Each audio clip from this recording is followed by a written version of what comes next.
the head of the country's central bank floated the idea of dumping the greenback as the world's reserve currency, replacing it with an international currency.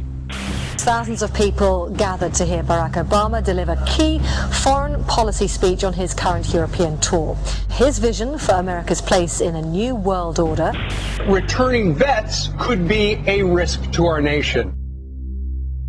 We've got to give them a stake in creating the kind of world order that I think all of us would like to see. And one of the ways it will drive the change is through global governance. I think a new world order is emerging. This is a hoax and a scam which is designed to transfer wealth and power from the private sector to the government sector and from the government of the United States to a world government. And those people who have been yelling, oh, the UN's going to take over global conspiracy government. Theorists. They've been crazy, but now they're right. And who got the money? Hundreds and hundreds of banks. Any bank that has access to the U.S. Federal Reserve's discount. Tell us who they are. No. You know, financial terrorism. They have the ability to tweak the knob. I am proposing that the Federal Reserve be granted new authority. The ultimate goal of the carbon tax and the cap and trade is to destroy production. This energy tax is the largest tax increase in American history. We're actually creating a global warming police. So number one, they can come in, the federal government can come in and inspect your house and send you the bill. We're setting up a global warming Gestapo. One of the things that if you talk to our generals, they are desperate for is a civilian counterpart to our military forces. I am fierce. And this is what I wear. Senator Barack Obama's presidential campaign is asking Missouri law enforcement to target anyone who lies or runs a misleading television ad. I've now been in 57 states. I think one left to go. The president, when he was in Europe last week, he met with the king of Saudi Arabia. He appeared to bow. President Obama today proposed something new, something called prolonged detention. Pre-crime is where people are arrested and incarcerated to prevent crimes that they have not yet committed.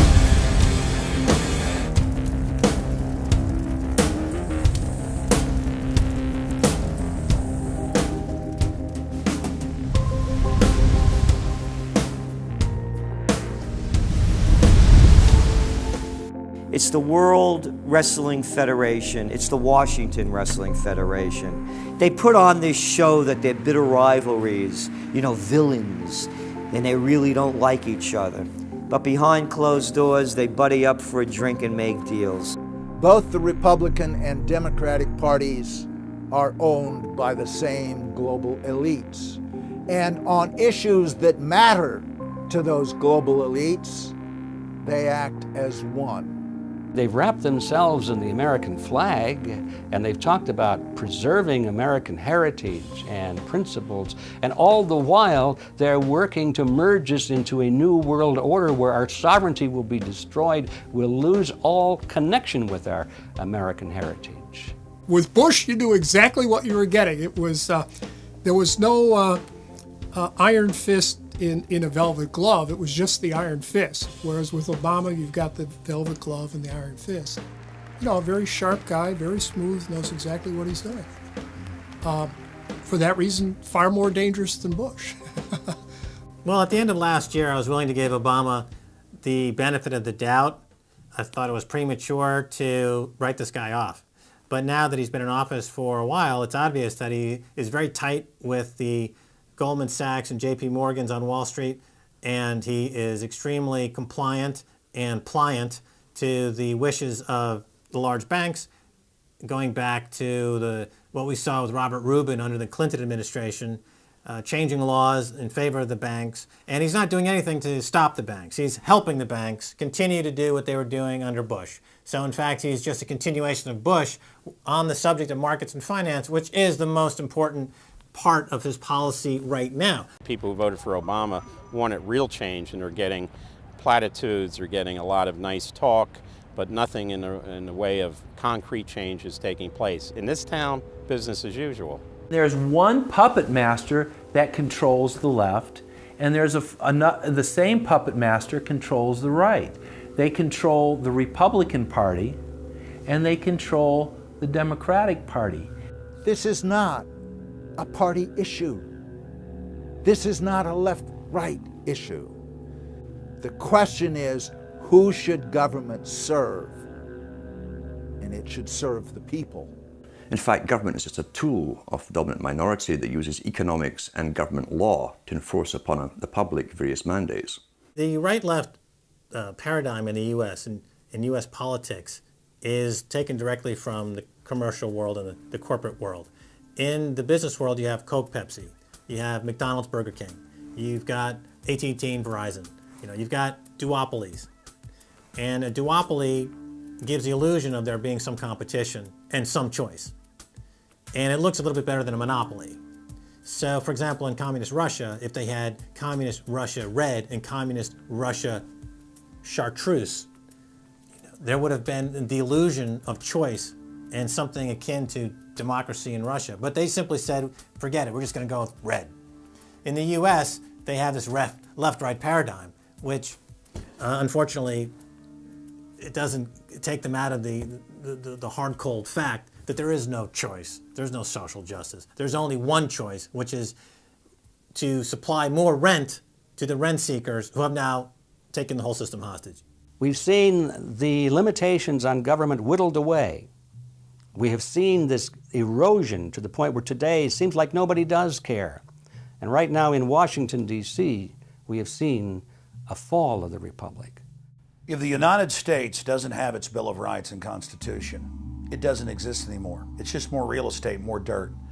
And that's what these global corporatists want. They want to completely dismantle the Bill of Rights and Constitution, and they're doing that right now. This is the fall of the republic. Our nation is dying. We, the people that live in this fine country, need to stand up, get involved, and take the system back. It's the Bill of Rights and Constitution that we owe allegiance to, not to a political party, and not to politicians that wrap themselves in the red, white, and blue, while at the same time they destroy everything that that sacred flag stands for. So in the old days, you used to have this globe that with 180 some odd countries, and a few of those countries had a lot of power, like the Soviet Union, the United Kingdom, and the United States at various times. But today, you might better look at that globe and say that it's surrounded by huge clouds swirling around the planet. They know no national boundaries. They don't follow any specific sets of laws, and these are the big corporations. They basically control politicians around the world because they have all the money, and politicians always need money to get elected or to run their governments if they're not democratically elected politicians. They control the mainstream press, either through outright ownership or advertising budgets. They have massive amounts of lobbyists in Washington that have tremendous influence on our president and Congress. And they really are calling the shots. They form partnerships with the Chinese and the Taiwanese and the Tibetans, or with the Israelis and Arab nations, with Brazilians and Indians, with whatever country and whatever group of people has resources that they covet. And so for the first time in history, we really have this new form of an empire. Barack Obama is a puppet of the New World Order to bring in a World Bank, to destroy the economy of this country, and to bring in global governance. And no matter how likable the fellow is, we as citizens of this country need to stand up and say no. We have to stand up to preserve a republic here and a rule of law, which is under dire threat. We don't want to live under a world government of the corporations, by the corporations, and for the corporations. I don't want to believe it, and that's probably what holds me back on it, but I'm certainly seeing enough indication that it could be true. Absolutely, because they're always talking about Mexico and the United States and Canada ending up like Europe. And there's things done politically that seem to take us in that direction. And so I think it's incumbent upon all of us as American citizens to pay attention. This move to world government is not about roses and happiness and peace and in a better life. It's about enslavement. They said in their own writings, from the earliest times to the present, the world they're bringing in is to be a world where everyone who is born, or would be allowed to be born, would be born to serve the state. That would be their sole function. That's if they had a job for you to fulfill or a need for you.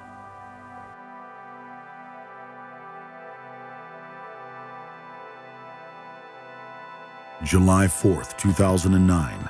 Across the United States, citizens gathered to celebrate the Republic's founding 233 years before. Most people in the crowds were aware that America was going in the wrong direction, that things were changing for the worse. But few could grasp the sheer magnitude of corruption and looting running rampant like a disease through the heart of the nation. The engine of America's greatness is not just its liberties, but the people's willingness to fight to keep them.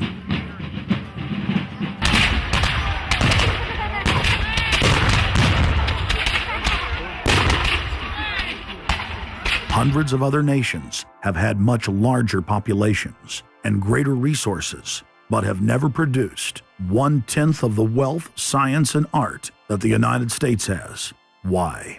In America, you had an amazing situation because you had the founding fathers who figured out that they could deconstruct the monarchy in such a way and then reproduce it with the three primary branches of government in a way that would create checks and balances and separation of powers. So you could have room, therefore, for individuals to work within the context of a cooperative, which is a democratic system of government, but it would still have enough room for individuals to rise up and become profitable and self-sustaining and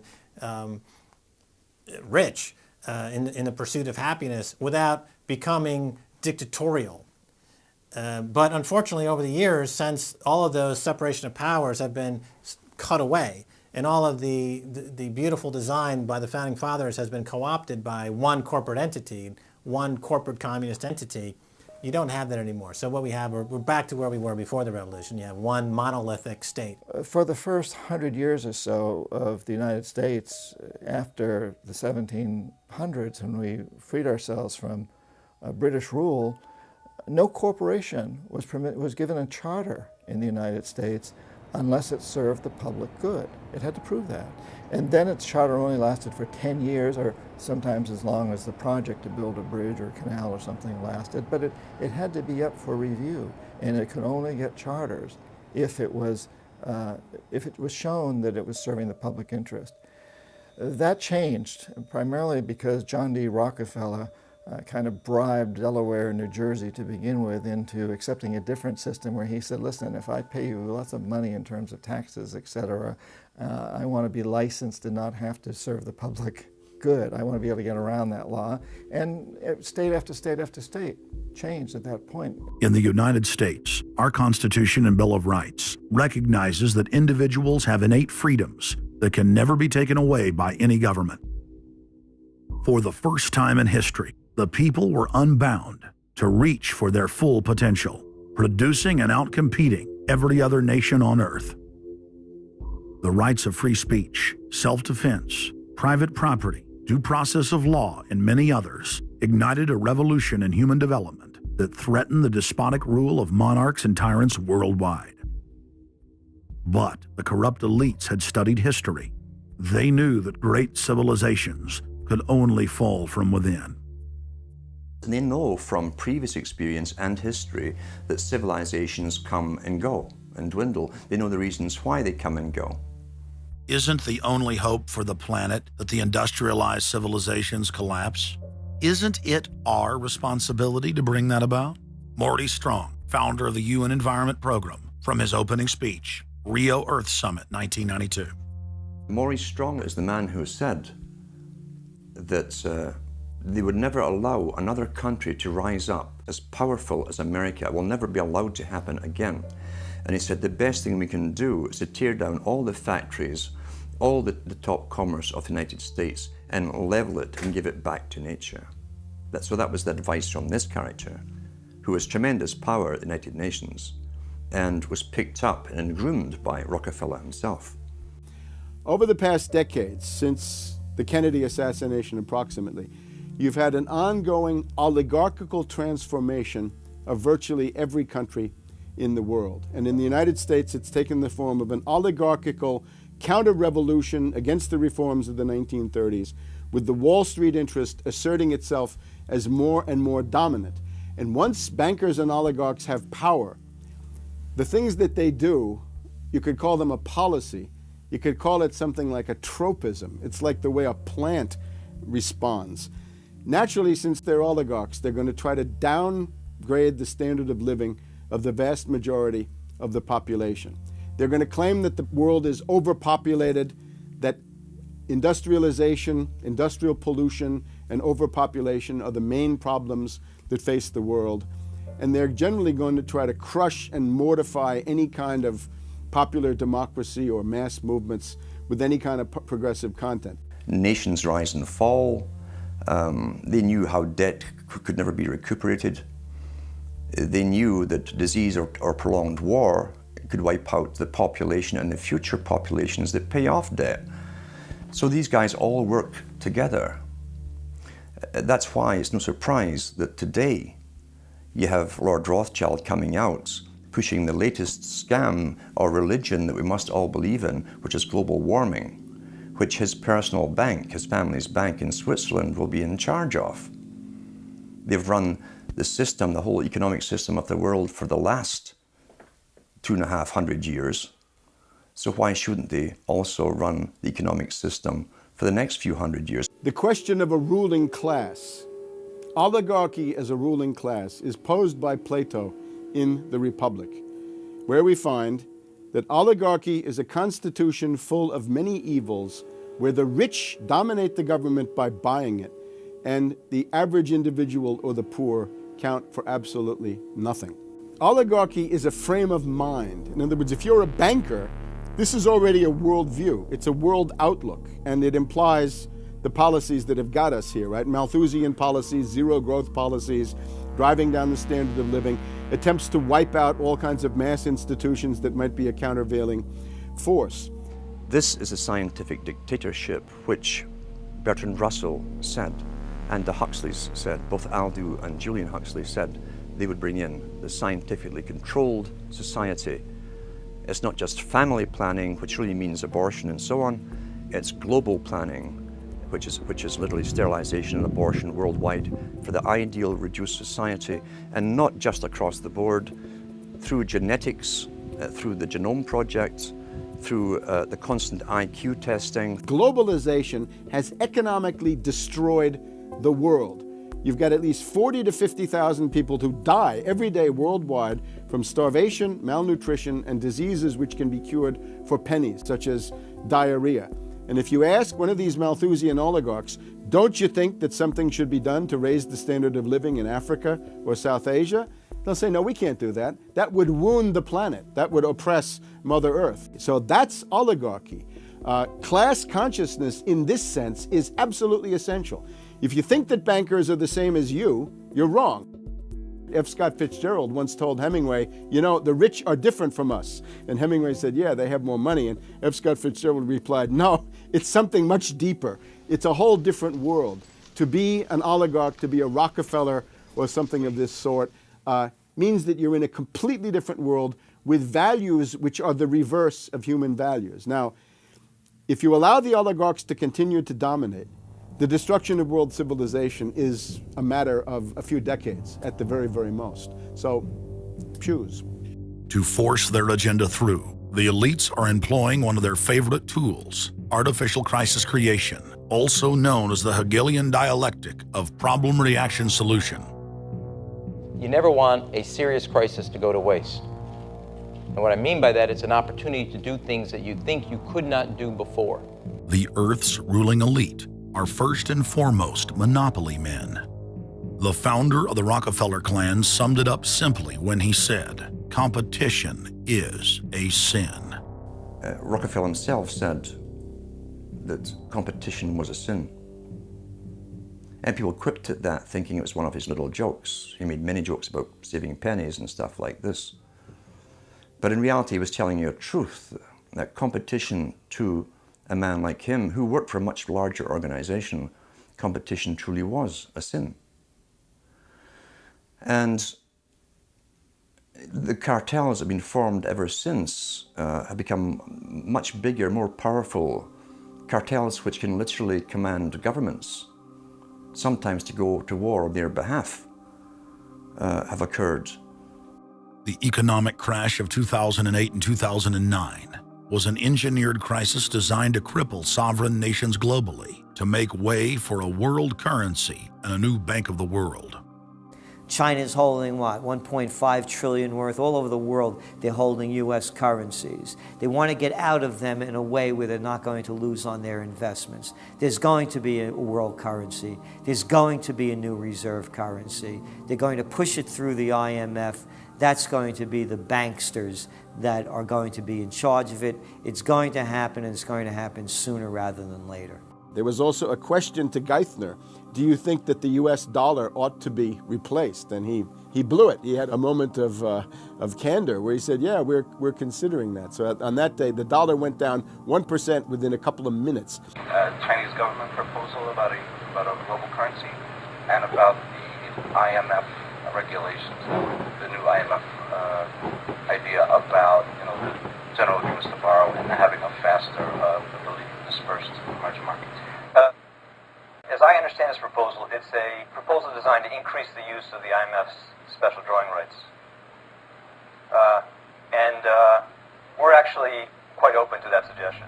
Timothy Geithner's comment about global currency is not off the table because it's not off the table and it's going to come. The whole world is ready to bail out of bucks. They just want to do it in a way where they're not going to lose on their investments. That's all that's going on. All the people around the world, the Japanese who have $1 trillion, the Chinese who have $1 trillion, the Saudis have $1 trillion, the Europeans something similar, they're all going to dump it at the same time. The rush for the exits. And that will then create hyperinflation. When America finishes supplying the manpower and the military for standardization of the world into the one system, and they want a secular world society with a hint of greening and Gia worship for sustainability reasons. America, as they're finishing off this agenda, they'll be pulling the rug from underneath Americans at home at the same time towards the latter stages. When the dollar starts to slide, and this was always the nightmare of Paul Adolph Volcker, who is now sitting in the Obama White House, once the dollar starts to go, there's nothing to stop it. There's no useful way that you can stop it once it begins to gather momentum. So I think we're facing the probability of some form of dollar panic combined with hyperinflation sometime during the Obama presidency. They're now pulling the rug away from under the feet of the people. They're becoming rapidly a non-manufacturing country. Any country that can't manufacture its own goods, even for self-defense, therefore is no longer sovereign, independent, and able to sustain itself, which tells you that this is all part of the plan.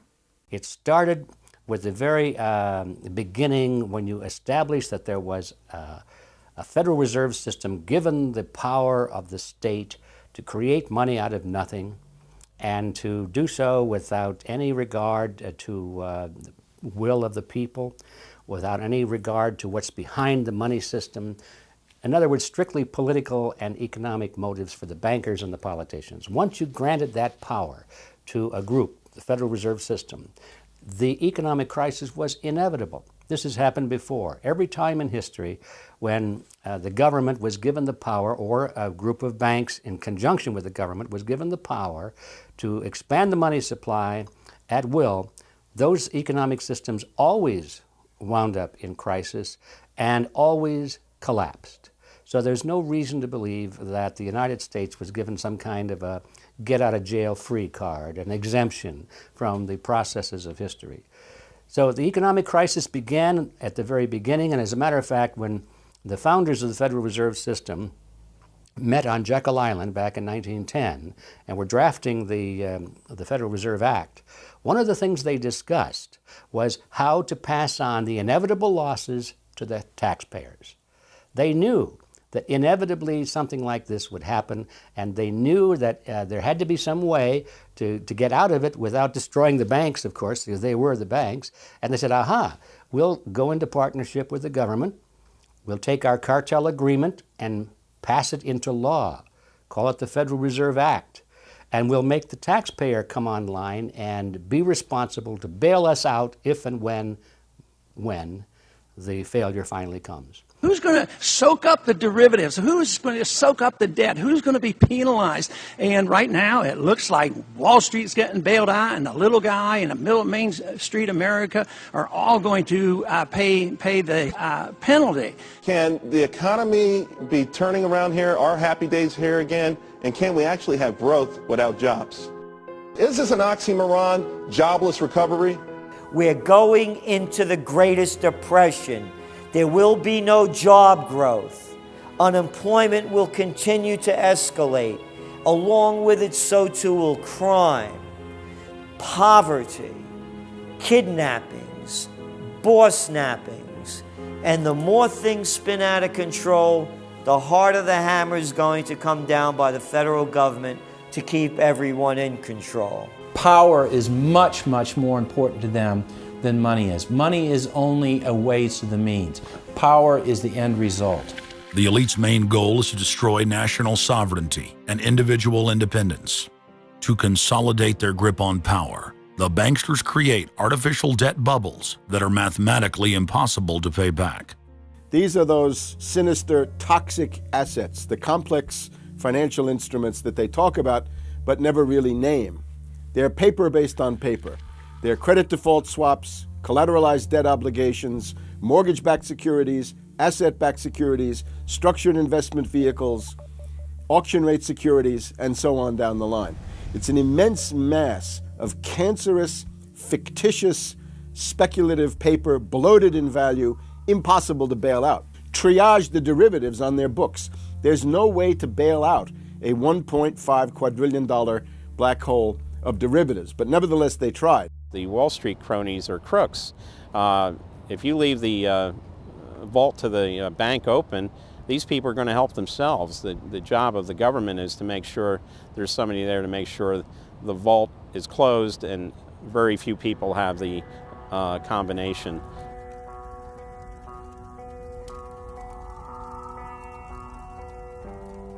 I'm William K. Black, Associate Professor of Economics and Law at the University of Missouri at Kansas City.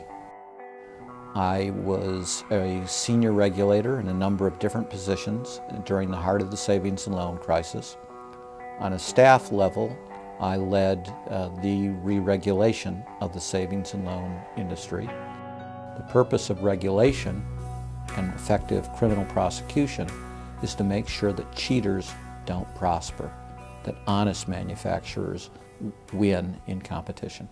The primary driver of the current crisis is accounting control fraud. These are frauds led by the CEOs of the major lending institutions and major banks and institutional buyers of toxic waste product. How did it start? It started with mortgages, particularly non-prime mortgages.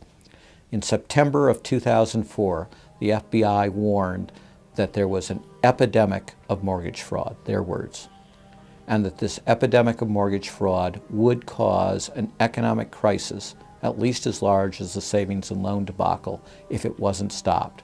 The FBI found that 80% of the mortgage fraud was being induced by the lenders, not by the borrowers.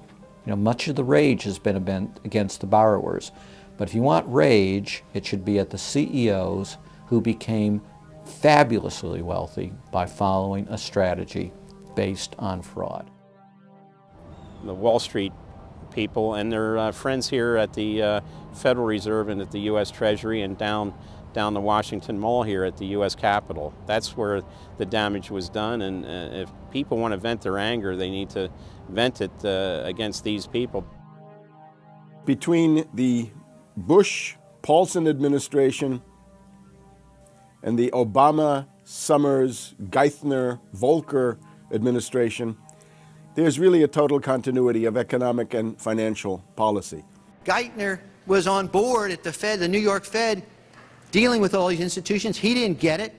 And then we had this fellow who came up afterwards, Mr. Friedman. He was on the Goldman Sachs board, and he didn't last too long as the Fed chairman. Why? Because he had a conflict of interest. Is it possible that there's so much conflict of interest here that all you folks don't even realize that you're helping people that you're associated with, and you should be recusing yourself for America's ethics? I behaved with the... You don't think you should have recused yourself when you asked Lehman to go in bankruptcy, you didn't put Bear Stearns in bankruptcy, and then you folded Merrill Lynch into... I mean, isn't there some point where you got to say, hey, I got a conflict of interest here? You don't feel any kind of scintilla of ethics on this thing at all? Totally. I operated very consistently within the ethic guidelines I had as Secretary of the Treasury, and when it became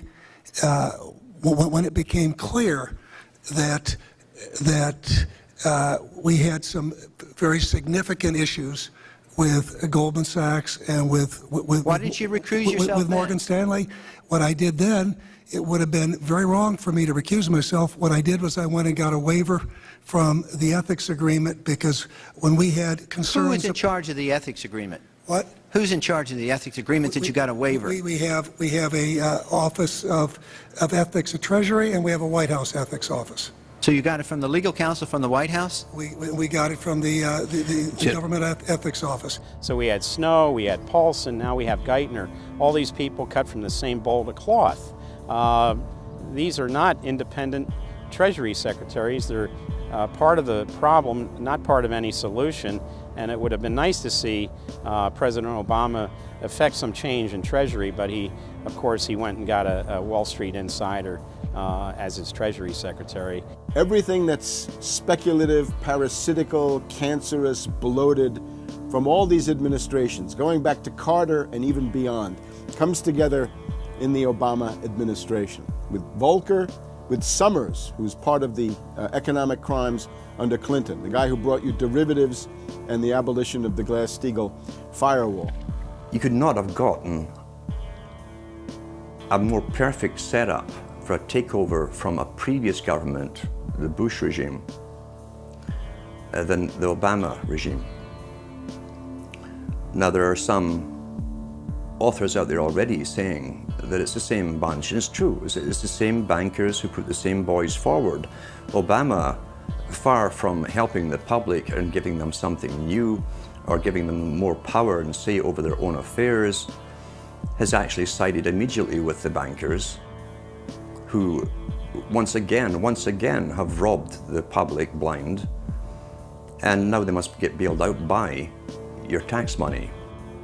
Obama does it all with left cover. He makes you think that he's somehow different from Bush, that this is somehow benevolent, that he cares about the poor. And in reality, this is the cruelest hoax and the most bogus sham. Obama is 1,000% devoted to Wall Street interests. When Wall Street says jump, Obama jumps. And again, it's about $30 to $40 for the bankers for every dollar that ever reaches an unemployed person or somebody who's on food stamps or some infrastructure building for highways. The hope with the Obama administration was that it would move us beyond this. But unfortunately, what we're seeing more and more is that Obama has brought in many of the economists who bought into the system in the past. Larry Summers is a very good example. And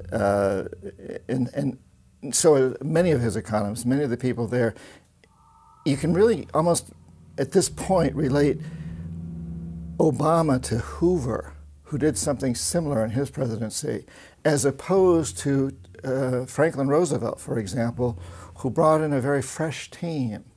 So the concern here now is that Obama's falling into this trap of bringing in the same people who put us in the position that we're in today, and other people who buy into the same theories that brought us here, this mutant form of capitalism. Presumably what most politicians want to come in is say, hey, the problems of the past, they're due to the old guy.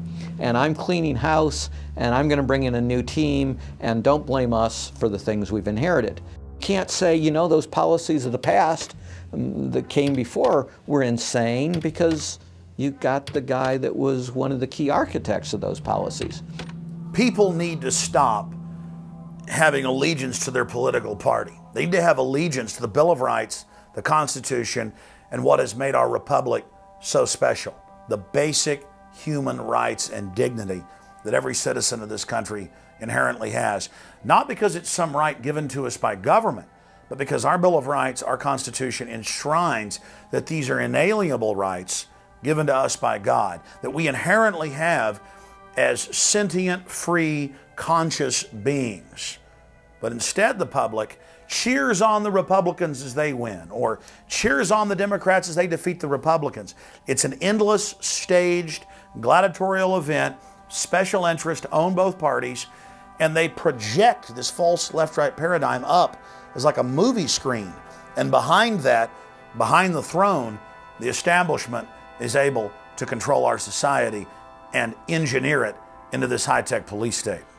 If you try to let the finance oligarchs who created the crisis turn around and say they're the doctors who are going to get you out of the crisis, they will dig you deeper and deeper into the bottomless abyss of world economic depression, financial collapse, and disintegration. The Democrats have really done more to destabilize the American economy and to help the big banks on Wall Street than the Republicans have done. I would imagine that the Republicans know a little bit more about finance and markets enough that when someone like Goldman Sachs asks the Congress to change laws as they did in the 90s to do away with position limits on the futures contracts, the Republicans would have said, no way, that's completely inconsistent with any notion of a fair market. But the Democrats, I have a feeling, are just not financially literate enough to say no. And I think that Goldman has very shrewdly positioned themselves with the Democrats, because the Democrats typically, like many NGOs that I've run into, they seem to have a complete inability to comprehend these issues of markets and finance and how it relates to social justice.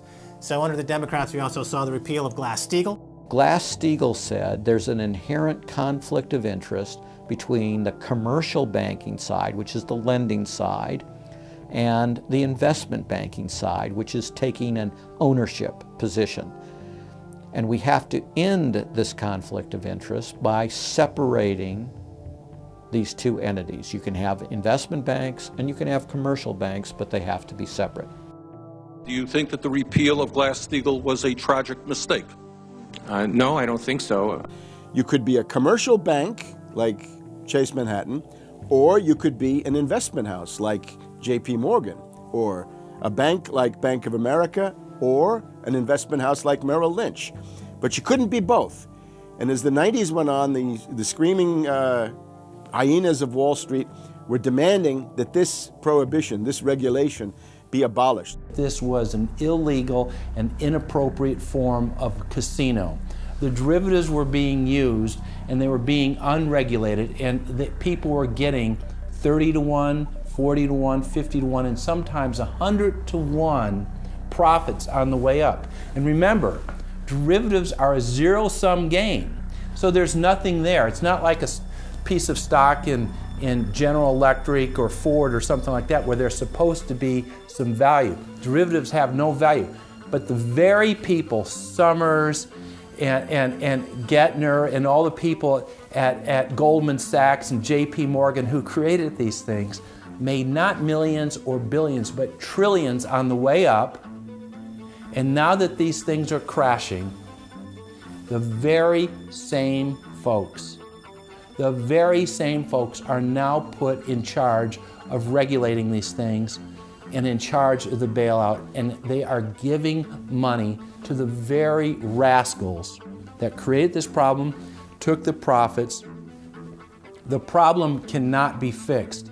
And this is on Obama's watch right now. You have so many different schemes and mechanisms at play. It's sort of like after there's a blackout, you know, people in some parts of the country have been known to loot the local stores. You know, they go in, they grab the televisions and they grab the stereos. And basically that's what the Wall Street gang has done. They've just engaged in this massive looting of of money from their own companies and now from the U.S. Treasury. There was a lady called Brooksley Born. She was the head of the Commodity Futures Trading Commission under Clinton. And she said, look, we have these derivatives. Why don't we at least make them reportable so we know how many there are and where they are? And she writes in a biographical account, she said, I picked up the phone and Larry Summers was screaming at me that I was interfering with the wonderful inventiveness and ingenuity of Wall Street and their ability to come up with new financial products, such as these derivatives. Brooksley Born was the chair of the Commodities Future Trading Commission, CFTC, which regulates many financial derivatives. And she said there's a grave danger out there in the form of these credit default swaps. And credit default swaps are an exotic financial derivative, or moderately exotic financial derivative, were sold on a bright, shining lie that they were supposed to make markets more efficient. In fact, they allow utterly insane gambles, and they're really great devices for accounting fraud as well. She actually says, I'm thinking of adopting this regulation. The Clinton administration goes berserk, and in particular Larry Summers, but also Rubin. Now behind Larry Summers, there's another layer.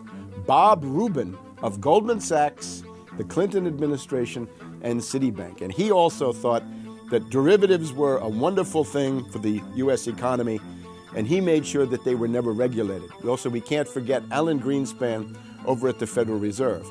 Now, you look at Summers, he is sitting in the White House today, making policy for Obama. Summers tells Obama what to do. Summers tells Geithner what to do. He's also got some of his hatchet people in the administration. Mary Shapiro runs the Securities and Exchange Commission. She refuses to ban naked short selling and other market manipulations. You've also got another guy called Gensler over at the Commodity Futures Trading Commission today. He is an acolyte and a supporter of the derivatives bubble. We made the new CFTC chair a guy who had helped to kill Brooksley Born's reform initiatives. And we just did this under the Obama administration. This was a pre-registered, pre-organized, predetermined event. Anybody who knows that if you allow the banks to become unregulated financial institutes with tsunami-like, weapons of mass destruction-like financial instruments like derivatives, to allow that to run up to levels that are 50, 100, 200 times the gross domestic product with no value. They know that they are taking the profits on going up, but they also know that the end result is the destruction and gutting of this economy. The scam is simple. The insiders buy hard assets and political influence as the fiat bubbles expand. And then, at a time of their choosing, they purposefully implode the bubble. You've got a very small group of people, and the Federal Reserve and the global central banking system and the Bank of International Settlements in Switzerland, who are purposefully managing the boom and bust, credit supply, credit contraction, money supply growth, money supply contraction, to create artificial roller coasters and artificial volatility that they can trade around without taking any risk. It doesn't cost them any money. And if they do make a mistake because they're, as George Bush said, oh, the bankers on Wall Street are drunk. It is uncertain. There's no question about it. Wall Street got drunk. That's one reason I should turn off the TV cameras. Let's say they walk in one day and they push the wrong button and they lose the bank $1 billion or $5 billion or $100 billion. They can appeal to the government to bail them out. It's a totally asymmetric relationship between bankers and the rest of the economy. If they make a mistake, they get bailed out. If everyone else makes a mistake, they get put in jail, called a terrorist, and we never hear from them again. But it's a more sophisticated form of slavery. And we're going through it today. We see the taxation is going up all the time with the supposed crash of the banks that was not a happening out of the blue. It was set up for this time. They could have kept it going for another few years if it suited them, and then crashed all the bubbles. But now is the time. As they say in their own writings, now is the time. One of the great benefits of an economic model from an economist standpoint is you can basically get whatever results you want. You can manipulate the inputs to make that happen. And that makes it a very easy tool to use to hoodwink other people.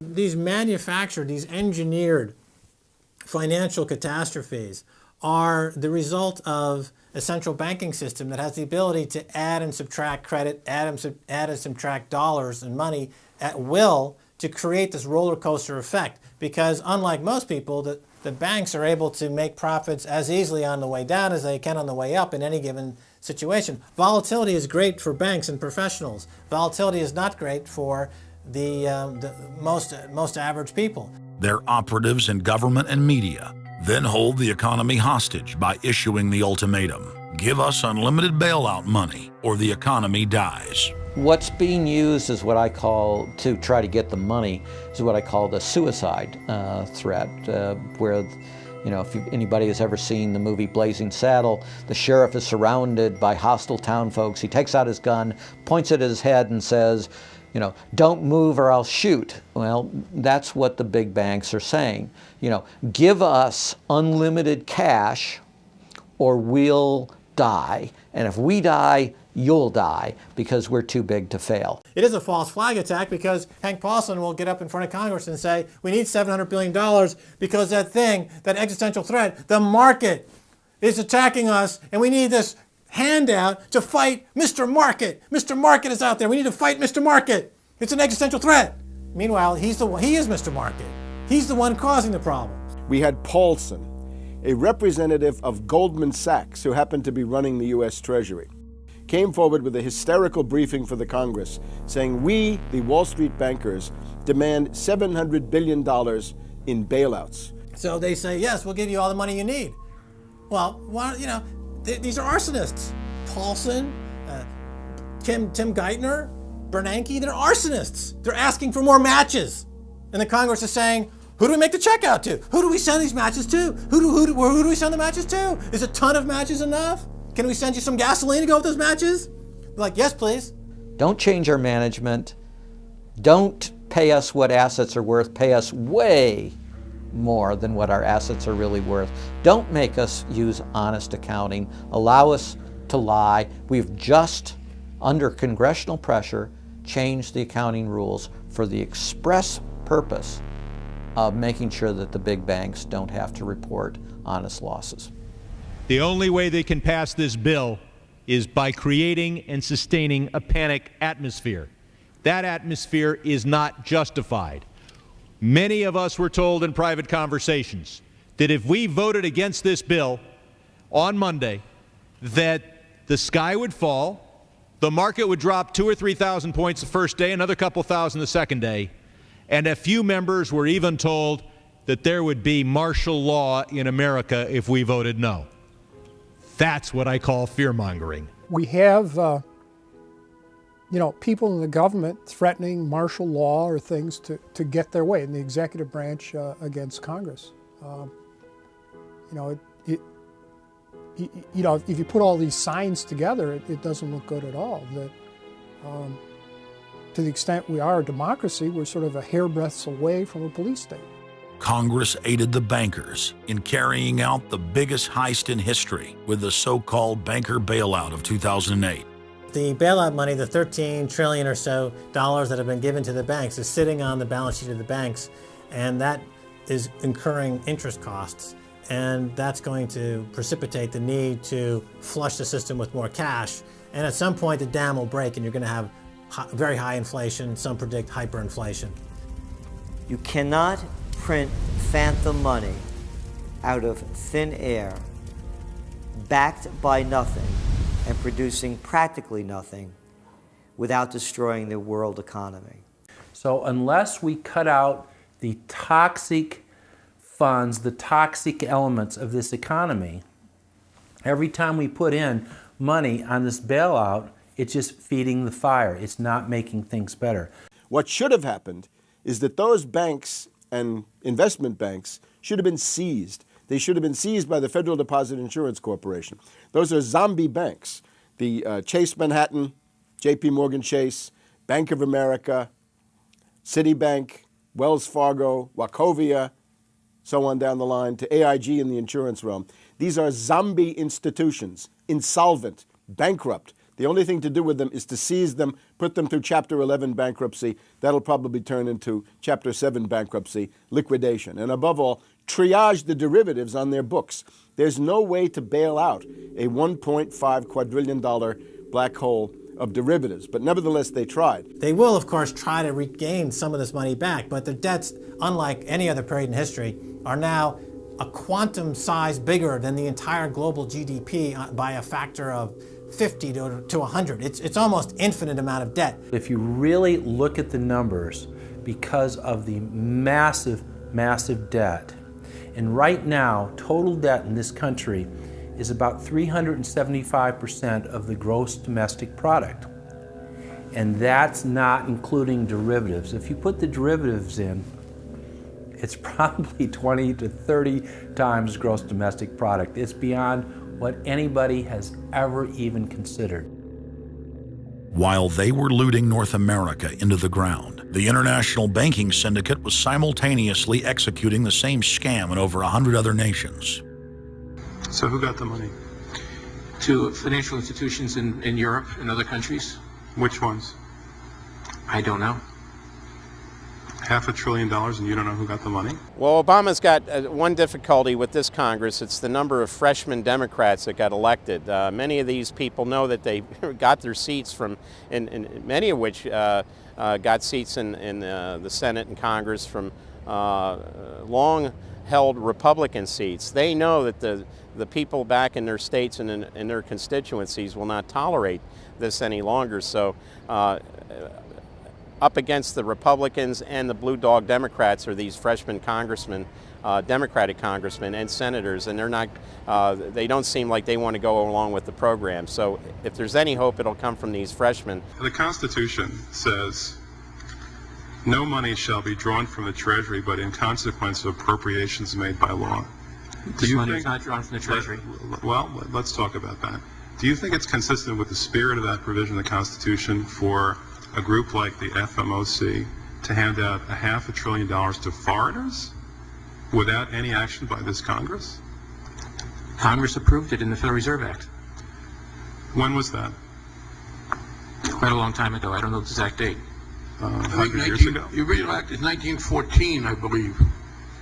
I don't know whether this provision was in 1914 or not, but the Federal Reserve Act was in 1913. All right, and at that time, the entire gross national product of this country was well under $500 billion, wasn't it?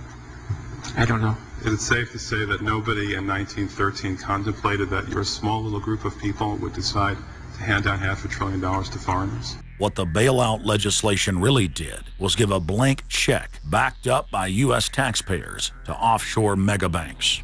Of course, Congress has oversight. If you read the Constitution, our founders were very clear. Anything to do with taxes and money is put into the hands of both houses of Congress together. Both houses of Congress together must approve it. Because it's a buck, because that's why we fought the revolution. Taxation without representation was part of it. Foreign banks, Société Générale of France, about 10 billion for a French bank. Deutsche Bank of Germany. Did Deutsche Bank need the money? How much did they get from the bailout? Well, they told us they got $12 billion from the bailout. And Barclays Bank of Britain, $10 billion.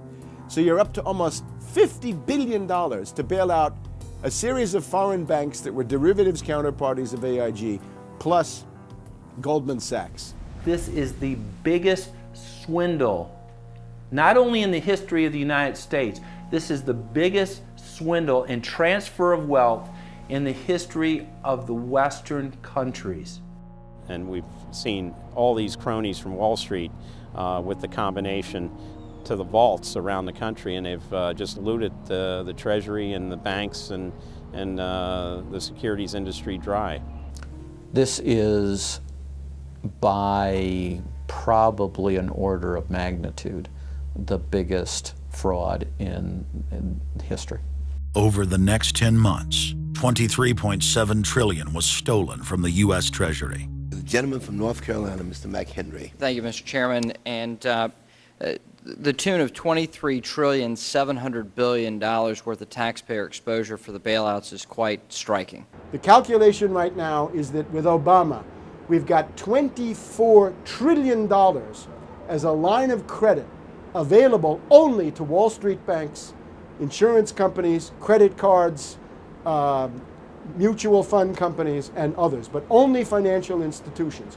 $24 trillion of money from the Federal Reserve, from the Federal Deposit Insurance Corporation, and from the Treasury in the form of the bailout of October 2008. The Federal Reserve, the private holding company for the offshore banks, arrogantly told Congress and the American people that it was none of their business what the private banks did with the people's money. One very interesting exchange. Senator Bernie Sanders of Vermont asking Bernanke, we have given upwards of $2 trillion to various financial institutions. You've got to tell me, where did the money go? And Bernanke simply stonewalls and says, I won't tell you. And who got the money? Hundreds and hundreds of banks. Any bank or that has access to the U.S. Federal Reserve's discount. You tell us who they are. No. Do you have to be a large, greedy, reckless financial institution to apply for these monies? There is no subsidy. There is no capital involved. There is no gift involved. It is a collateralized, short-term liquid loan that is both over-collateralized and is recourse to the company itself. We have never lost a penny doing it. And how can other institutions get those loans as well? According to the law, we are supposed to be lending to depository institutions. Let me just say this, Mr. Chairman. I have a hard time understanding how you have put $2.2 trillion at risk without making those names available, those institutions public. And we're going to introduce legislation today, by the way, to demand that you do that. It is unacceptable to me that that goes on. Behind me, the Federal Reserve is probably the least transparent agency in the federal government. One could even argue that the Central Intelligence Agency is more transparent than the Federal Reserve. The fact is that the American people want to know more of the secrets of the temple, as the book was before you were born, the secrets of the temple. The Fed, as you know, is just a monopoly by the bankers. This is simply putting the foxes in charge of the henhouse. Personally, I'd be in favor of Congress just nationalizing the Fed and getting the bankers out of there. They're just stealing from the American people. Put it directly in the hands of Congress and let Congress decide, rather than this cabal of bankers deciding their own rates of profit at the expense of the American people. Since the Federal Reserve's creation in 1913, patriots have labored tirelessly to alert the American people to the true nature of the Federal Reserve. Throughout its 90-plus year history, most Americans falsely believed that the Federal Reserve was a government agency. But today, scientific opinion polls show that the vast majority of the public is aware of the fact that the Federal Reserve is a front company for an offshore private banking cartel that dominates not just the United States, but almost every other nation on Earth. It's never been written about in any book that I've found as to who gave these guys the authority or permission to be the international bankers for the world. Why would you even need international bankers? Why would any government agree to use them? Why would you need to use them? Why can't any country create its own money? It tells you there was already an existing superstructure, already in existence, maybe 200-300 years ago, to give these guys permission to somehow be the overlords of all money for all countries. Polls also reveal that 75% of Americans demand a public audit of the secretive organization. By the summer of 2009, Congressman Ron Paul's bill to audit the Fed had gained more than 280 sponsors in the House. But the private Fed's high-powered lobbyists were able to block a vote on the bill in the Senate. That only piqued the public's interest. I have another amendment I have been informed that the majority plans to block consideration of this amendment, which is number 1367, regarding the transparency at the Federal Reserve. Madam President, I'd like to call up Amendment 1367. Without objection, the clerk will report. The Senator from South Carolina, Mr. DeMint, proposes an amendment number 1367. Senator from Nebraska. I make a point of order against the DeMint amendment that it's legislation on appropriations. Madam President? The point of order is well taken. The amendment. I regret the objection. The amendment falls. The people began asking themselves, why couldn't there be an audit of the Federal Reserve? The Fed has never once been audited. In the whole period of time, in the almost 90 some odd years that the Fed has been around, the most powerful agency and independent agency, it has never once been audited. This is an absolute crime against the freedoms of this country. Do you think it would cause problems for the Fed or for the economy if that legislation was to pass? My concern about the legislation is that if the GAO is auditing not only the operational aspects of our programs and the details of the programs, but is making judgments about our policy decisions, that would effectively be a takeover of monetary policy by the Congress. Is that your position, that this bill, if it were to be passed, would interfere directly with interest rates, setting interest rates? If we were to raise interest rates at a meeting and someone in the Congress didn't like that and said, I want the GAO to audit that decision, wouldn't that be viewed as an interference? I wouldn't think so. This is just reviewing it, and you can do what you want. The Federal Reserve has never been subjected to an outside audit. And if you audit them, it's very likely that Greenspan, Bernanke, and Volcker might all go to jail. It was announced earlier today, that there will be a hearing on H.R. 1207, the bill to audit the Federal Reserve Bank. This will be the first independent audit in the Federal Reserve's 96-year history, and it's long overdue. Months ago, I asked the Vice Chairman of the Federal Reserve who received the $1 trillion in funds that the Federal Reserve has handed out to domestic institutions. He said, I'm not going to tell you. And then more recently, the Chairman of the Federal Reserve, I asked him who receives the $500 billion, we're talking about $500 billion, that the Federal Reserve handed over to foreign central banks. Who did they disseminate that money to? And he said, I don't know. $500 billion, and he doesn't know. It's long overdue. We need to audit the Federal Reserve, and I'm happy to say that we're going to have a hearing on that very soon. The only way, really, America can get out of the current mess is you've got to shut the Fed down completely, get rid of the Fed. You've got to put the money printing mechanism back under the roof of the federal government instead of outsourcing it to the Fed. Why were the bank's front men, Alan Greenspan and Ben Bernanke, all over the news saying that they were above the law? What is the proper relationship, what should be the proper relationship between a chairman of the Fed and a president of the United States? There is no other agency of government which can overrule actions that we take. What the relationships are don't frankly matter. A grassroots movement demanding that the private Federal Reserve be nationalized exploded in size across the country. The momentum had shifted. Now the arrogant central bankers were the ones running scared. They had planned to use their stage crisis to bring in an all-powerful central bank of the world. Immediately, every country goes into action at the same time. The International Monetary Fund is mentioned at the G20 meeting. They say that it must be brought to its full power, and we need a Bretton Woods Part 2 for world taxation. What is global government? For decades, the media denied it existed. But now they're saying, oh yes, there's going to be a global government, a new bank of the world, and we're going to pay our carbon taxes to it. What is it? It's nothing more than a private, hostile, corporate takeover of every sovereign nation on earth.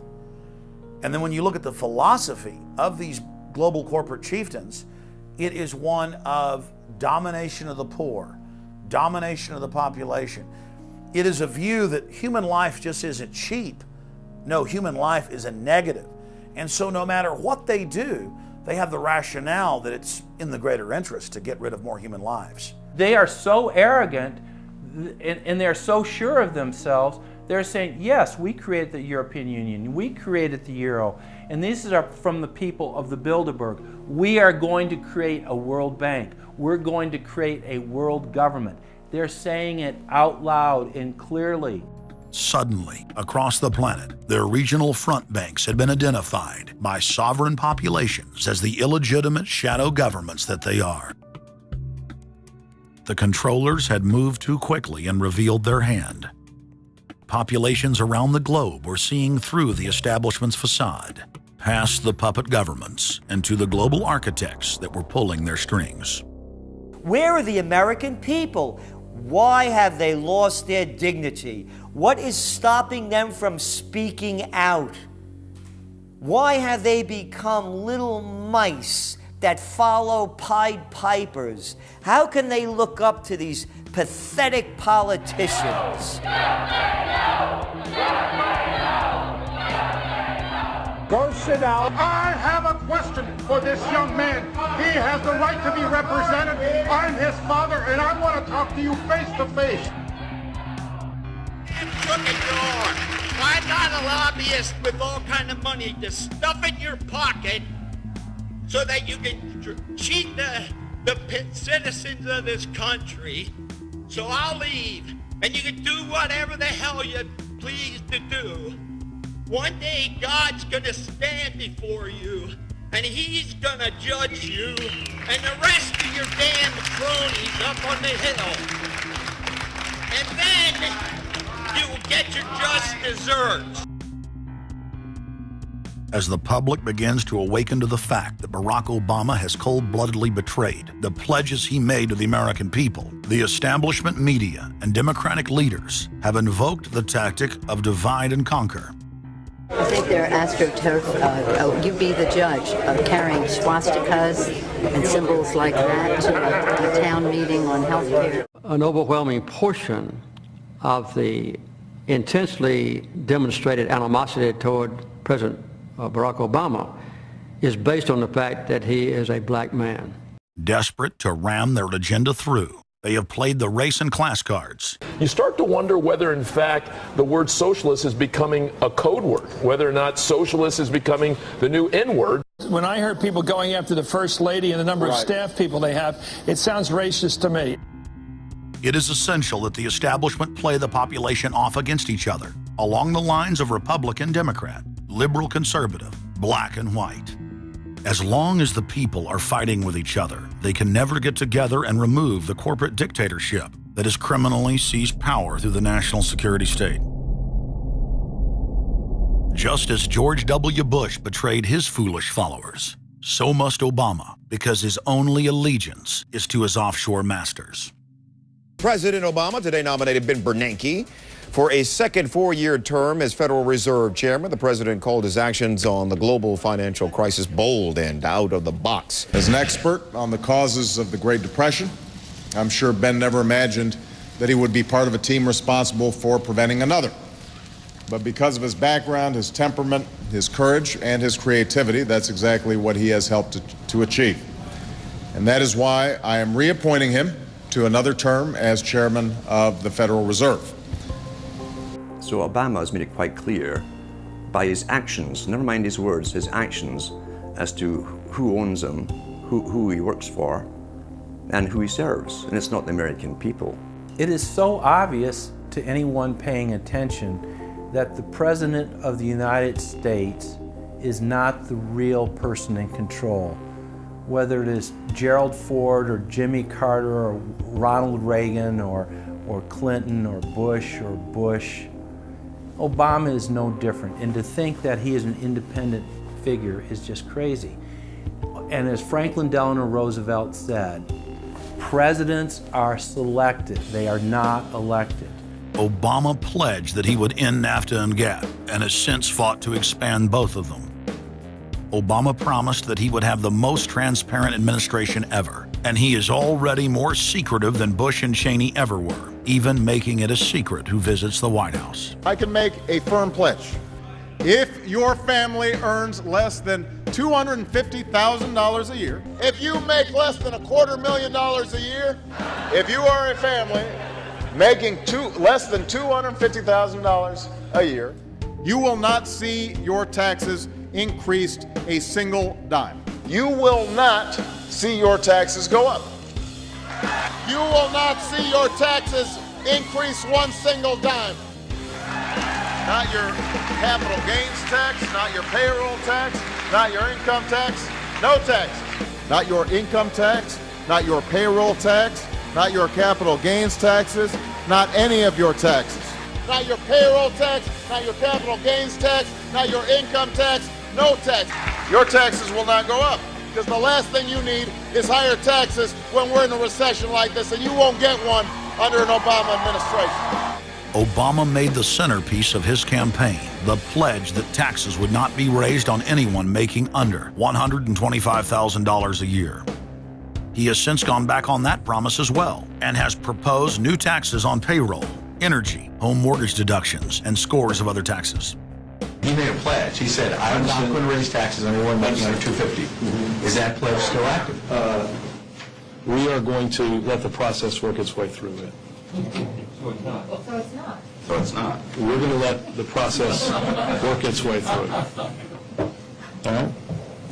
The Senate is looking especially at this issue of capping the deductions for health care that employers and employees now get. That would be an tax increase for many families earning under $250,000, but the president said he was open to it, so that means that the tax pledge he made back in September is no longer operative? Obama said he was going to abolish the Patriot Act. He now vigorously defends it. We saw the same type of flip-flop when it came to warrantless wiretapping of the American people. Look what Obama's done with wiretapping, surveillance. He's brought it to heights even beyond what George Bush, the disgusting levels that he brought it to. So we have more surveillance. Now they're talking about, what is it called, Cybercom, the new Pentagon secret cyber society that's going to be watching over us. To get those terrorists, we got to get those terrorists. So now they'll be invading our privacy even more.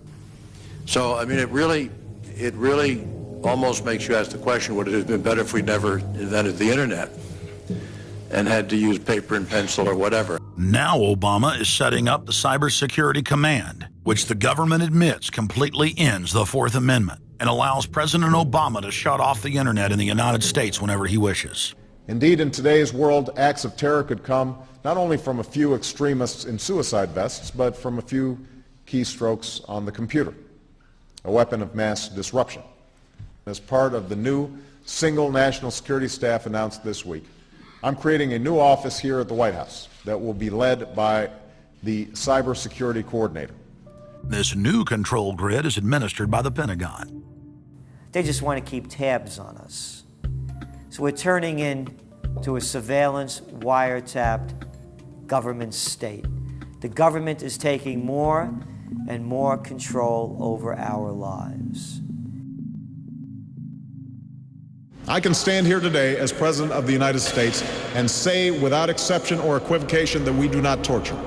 Obama made a show of investigating torture, but has ignored the Army's own detailed investigative reports, which name the torturers that the White House memos document were following the directives of Bush and Cheney, the men who are most guilty for issuing the infamous orders.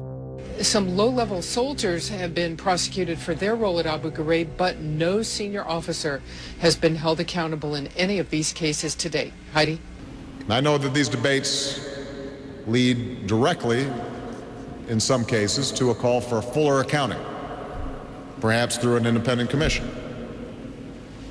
Now, I've opposed the creation of such a commission. Next, Obama expanded Bush's doctrine of indefinite detention of foreigners without trial to holding citizens without evidence indefinitely, without ever even committing a crime. President Obama today proposed something new, something called prolonged detention. Pre-crime is where people are arrested and incarcerated to prevent crimes that they have not yet committed.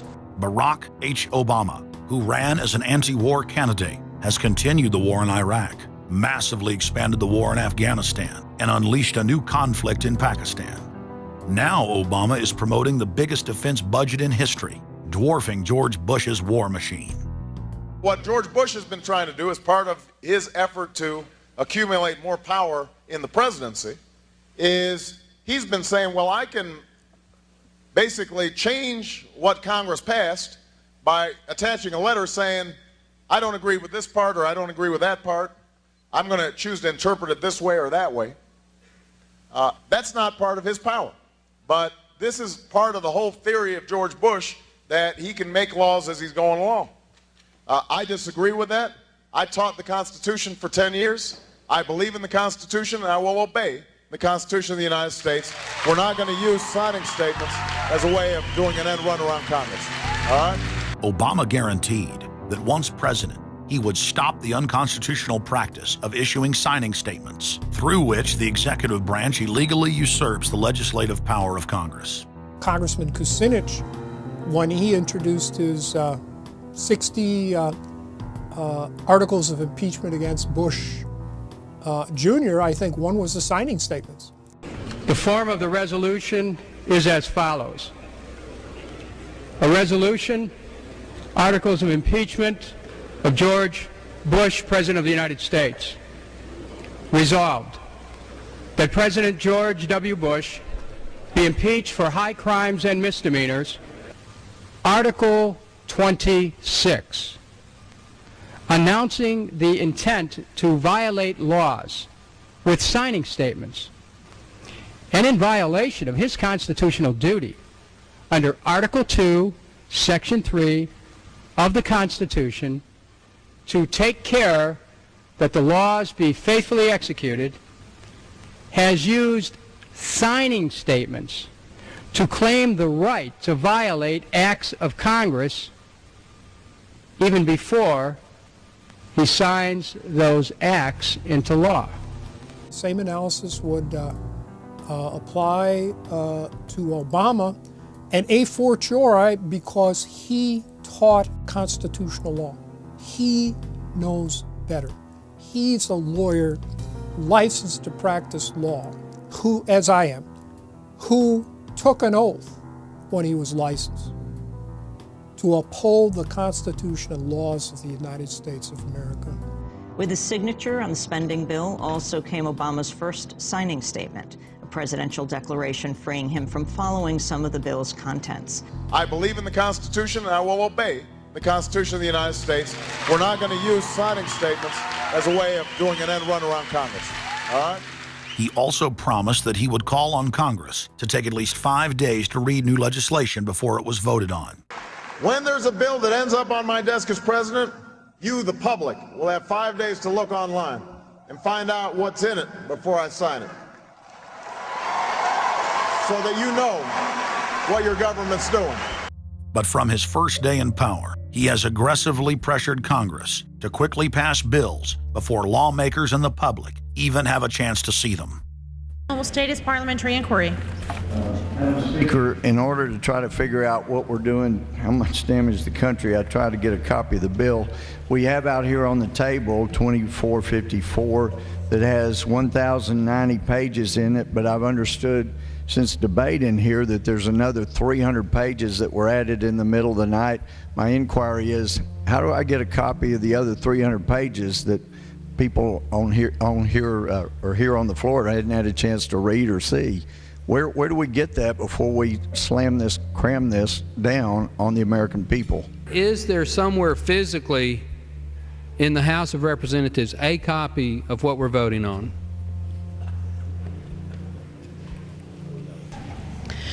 The gentleman has not stated a parliamentary inquiry that the chair can answer.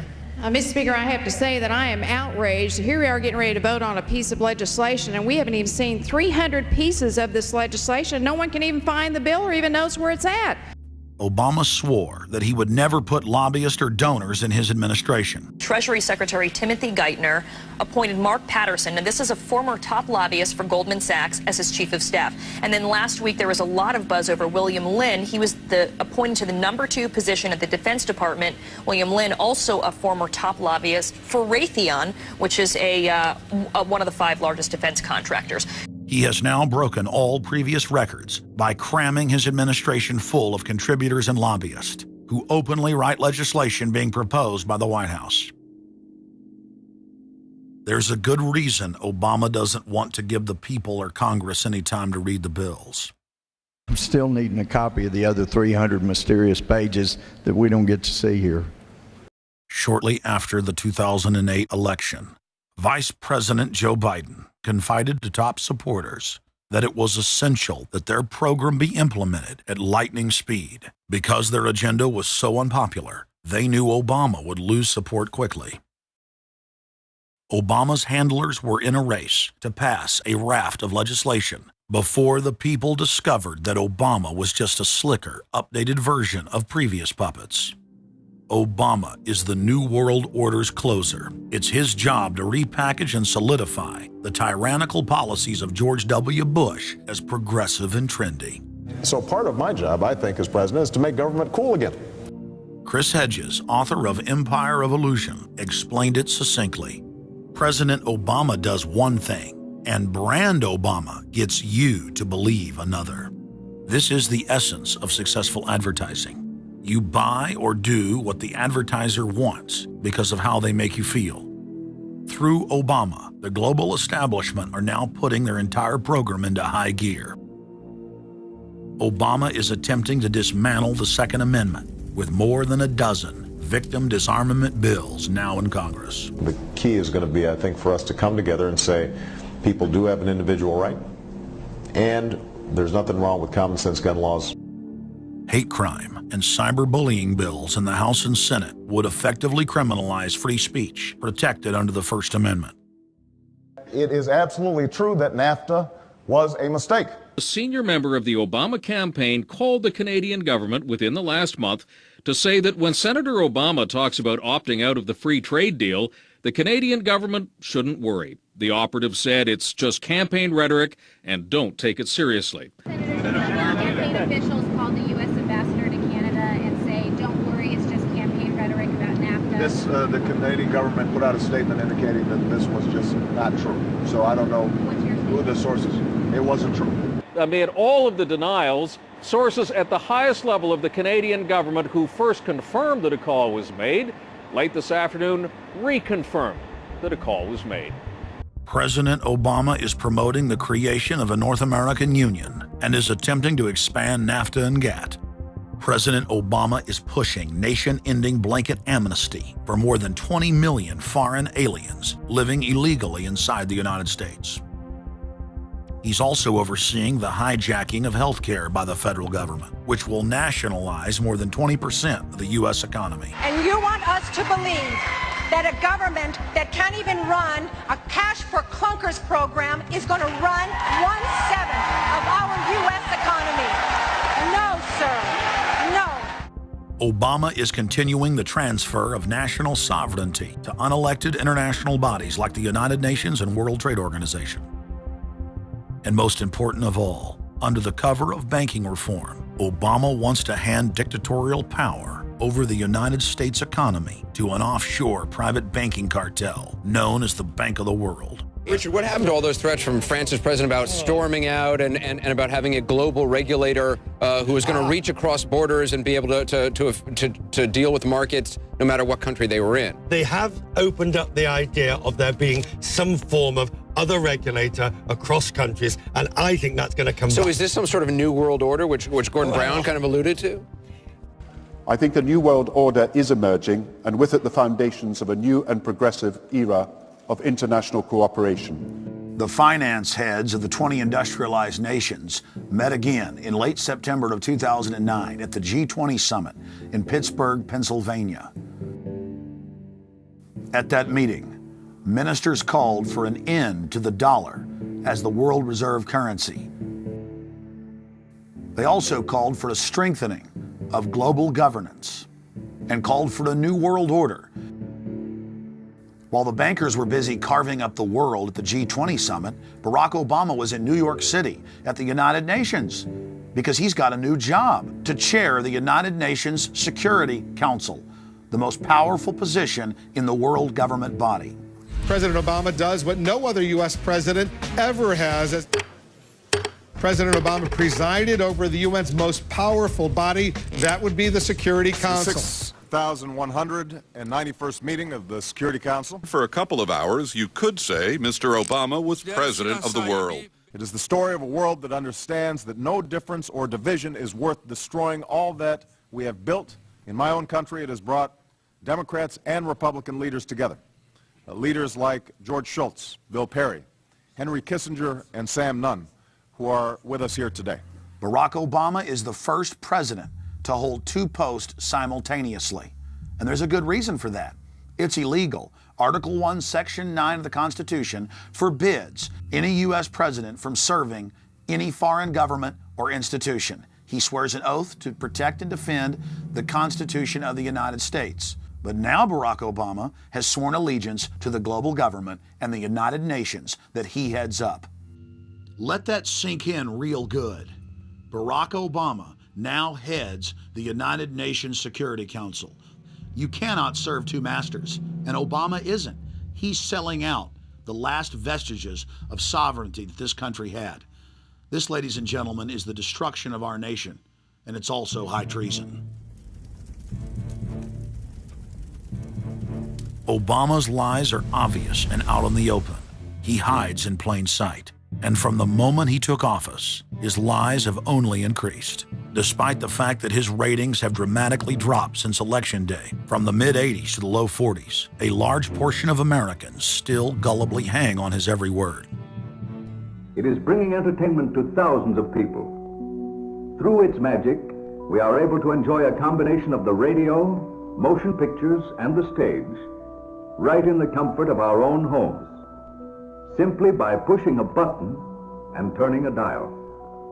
These cells with their electrical charges are scanned by a stream of electrons, completing 30 pictures a second. Compare that crude picture with these of today, and you can judge for yourself how far along the road to perfection television has traveled. Most people still today think that all entertainment to do with movies, drama, is therefore nothing more than their entertainment. It never ever was that case. Of course, television can't perform such miracles as this, yet. But perhaps there's no harm wishing that it could. The greatest social messages are promoted through movies and drama, high drama, through the fixation of emotive sequences, emotional sequences, not logical, factual sequences, but pushing points across in an emotional way which register and fix in the mind. So emotional content is very, very important, rather than going through an actual discussion or an argument using logic and facts. There's no debate. And when you're being downloaded through fiction, your guard is down, the censor part of your brain is not in action. It isn't saying, yes, I agree with this, I disagree with that, as you would in a debate or a lecture. You're actually in an alpha state, being completely downloaded with new ideas. Throughout history, social engineers have refined techniques designed to control large populations.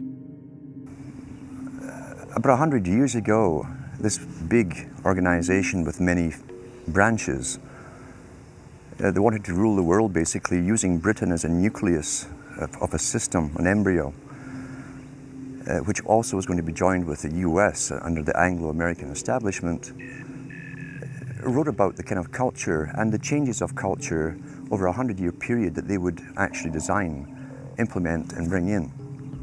And H.G. Wells talked about it too. He talked about arenas. He says arenas could be put up across the world for sports, for instance. Now at that time, sports was something that children, school children were into. Adults became adults and got onto adult things. So it was unimaginable at the time that people could actually believe that there was even a need for adult sports and entertainment, never mind having arenas built across the world. But he said we can do this and foist basically a sports culture for the males. Using a tribal system, we're all tribal to an extent. That's why we even bother to vote for a tribal leader. This is well understood. That's why we're supplied with these leaders. And because the average man was to become more disengaged from his own destiny as the expert class arose, it was decided that the males would get their outlet, basically, gradually becoming helpless as males through sports. Therefore, they'd have a tribal team they could identify with. They could cheer them on as they were winning. In their own personal lives, they were getting nowhere. They were getting disenfranchised, in a sense, as experts took over decision-making for them in all kinds of fields. So this was psychology at use, planned before they even implemented the sports. When radio came along, of course, they used that to the maximum. Sports for the men, soaps basically for the women. And then in came television, as I say, with its alpha state, its hypnotic state. And sure enough, around the 1960s, really, 50s and 60s, it took off. It really, really took off. And men became glued on Saturday nights to the sports shows. A culture industry, which is called by its own the culture industry. The Soviet Union had a department called the culture industry. Their actors and directors were called the cultural leaders, because they would, like a computer, people are like computers, all you have to do is keep giving them new updates every so often, and you can change an entire country or a nation or a block of nations who are all getting the same upgrades at the same time along certain paths. Today we call it political correctness. Most people want to belong to their peer group. They want to be the same as everyone else when it comes to opinions. In fact, they judge their own personal sanity by bouncing ideas off their neighbours and friends who will answer back and agree on these same topics in kind. It doesn't matter if the topics or what you're given are facts or utter nonsense, as long as everyone agrees at the same time. You'll say, well, I'm sane, and your friends will all agree because they've had the same information given to them. But they've been programmed, and I'm sad because I know that it's hard for people like that to take an interest, a serious interest in world affairs, to take a serious interest in what their elected officials are doing. And they're not going to be really inclined to study or discover the deception that's being used against them. And so I'm sad because I see all of that in a flash in my mind as being an indication of how easy it is for the masses to be manipulated. The scientific dictatorship understands what makes human beings tick. They understand our psychology. They've studied it, and they're using it against us. But the minute the public awakens to the fact that there is an agenda to manipulate them, and the second the public realizes that they are being conditioned and controlled, the establishment begins to lose that edge they've got over people. So all I ask viewers to do is to think for themselves and to study public relations, to study advertising, to study propaganda, and to realize how much of it is out there in their daily lives. And then make the decision for yourself. I just want people to think on their own and to not have their decisions and their thoughts and their ideas pre-packaged and basically downloaded into them. If it's on TV and a famous face says something, then it must be true. He doesn't have to show you facts or anything else. You've been brought up with these faces. That's why they keep these guys on television into their 70s and 80s. You've grown up with this father figure who's on television every night at 6 o'clock, in your house, in your room, staring right at you, and he's a father figure. Would he tell you a lie? So you naturally never suspect him. And this same man will lead you through new topics. He'll introduce experts on the topics. They'll have a little summary at the end of every talk, and you are now left with the conclusion that's presented to you. You don't arrive at it, it's given to you, and it's good enough for you. When I was growing up, people were talking on their front porches, neighbors were playing baseball, there were nightly barbecues. You don't see that anymore. We've lost our communities. You drive through neighborhoods, you see the blue glow of television sets. We're losing our humanity. So if you want to rebel against the globalists, the social engineers, Start by turning the TV off a few hours a day and actually getting to know your neighbors, getting outside that comfort zone, expanding your horizons. By coming together as communities, by getting to know our neighbors, we defeat the social engineers. We're programmed today perfectly, just like machines.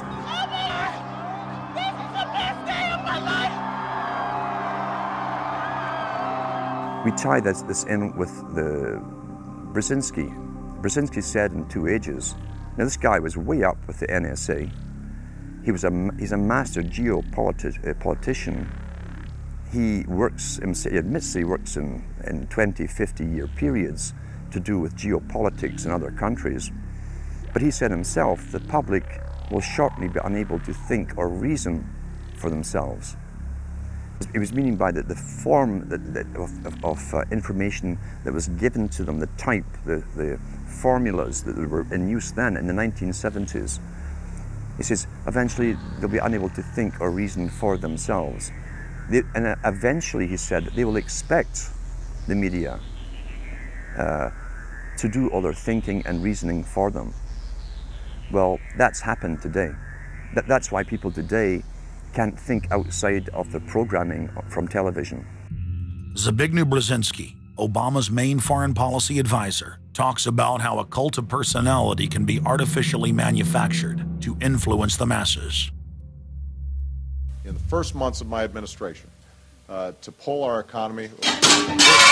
Oh, goodness. Sorry about that, guys. To pull our economy back from the brink, including the largest and most sweeping economic recovery plan in our nation's history. We're gullible, but we're also willingly gullible. We want a human being, a big daddy, to come along and make everything right for us. And as long as we believe that, we'll always basically get shafted. In addition to John, sorry, I just noticed that I jumped the gun here. Go ahead and move it up. I'd already introduced all you guys. It's the presidential reality show. But when it became an Oprah production, it became slick. You don't have a president, you have an actor. They say that politics is show business for ugly people. You got it. What am I going to tell the president when I tell him his teleprompter is broken? What will he do then? It's Obama's role to front for the international banking syndicate and to take all the heat for their unpopular agenda. It's his job to convince the American people that the buck actually stops at the White House. In Brzezinski's book, Between Two Ages, is that eventually we shall put presidents in who will have personality cults. We shall create massive personality cults for these people through the same techniques as Hollywood has used. Obama is that man today. The globalists, who know that Obama is going to promote their plan, want to make him such a superhero that nobody will question what he's doing. They'll be so preoccupied with who he is, or where he is, or what he's saying, or what he's wearing, or something like that. The idea of making him into a celebrity is very valuable because that way people are less inclined to ask, what is he doing? So that's very useful to these people. Similar plans of social control have been continuously carried out by operatives of the Ford Foundation, who Obama has worked for over the last 30 years. Many of the strategies used to control populations were originally developed by Edward Bernays, who coined the phrase public relations. Bernays said that if you manufacture an authoritative figure who repeats the same messages over and over, that this will appeal to the masses' subconscious desires. Yes, we can. The unwashed masses will helplessly follow the leader and go along with any message they spout. Yes, we can. Yes, we can. We shall overcome. Yes, we can. We will respond with that timeless creed that sums up the spirit of a people. Yes, we can. Thank you. Today, these exact techniques are being used with devastating effect against the general population. Obama is the latest version of 21st century mass mind control. The psych warfare engineers are counting on Obama to finish the plan they began decades ago. Beyond their plans to devastate the economy for global consolidation, a new international framework of draconian law is being constructed to establish a system of neo-feudalistic serfdom. Remember, it was Bill Clinton who gave us NAFTA. And it was Al Gore, the hero of the environmental movement, who was the hatchet man for the Clinton administration to cram NAFTA down the throats of a reluctant Congress. Now, this is a good deal for our country, Larry, and let me explain why. Al Gore, who carried the ball for NAFTA and GATT, is now one of the top standard bearers for the elite's agenda. I didn't interrupt you. Okay, now, guys. Now maybe it just... Is this... NAFTA. Why? Huge numbers of manufacturing jobs left Canada, came into the United States because of a 15% wage differential. We pay our workers less in Canada. Now, when you've got a 7-to-1 wage differential between the United States and Mexico, you will hear the giant sucking sound. No, there's a political lesson, there's a business lesson. Sorry. He serves as the front man for the carbon tax cap and trade scheme, which will not only increase taxes on every American, but will also transfer our national sovereignty and rights to a tyrannical world government, all in the name of saving the earth.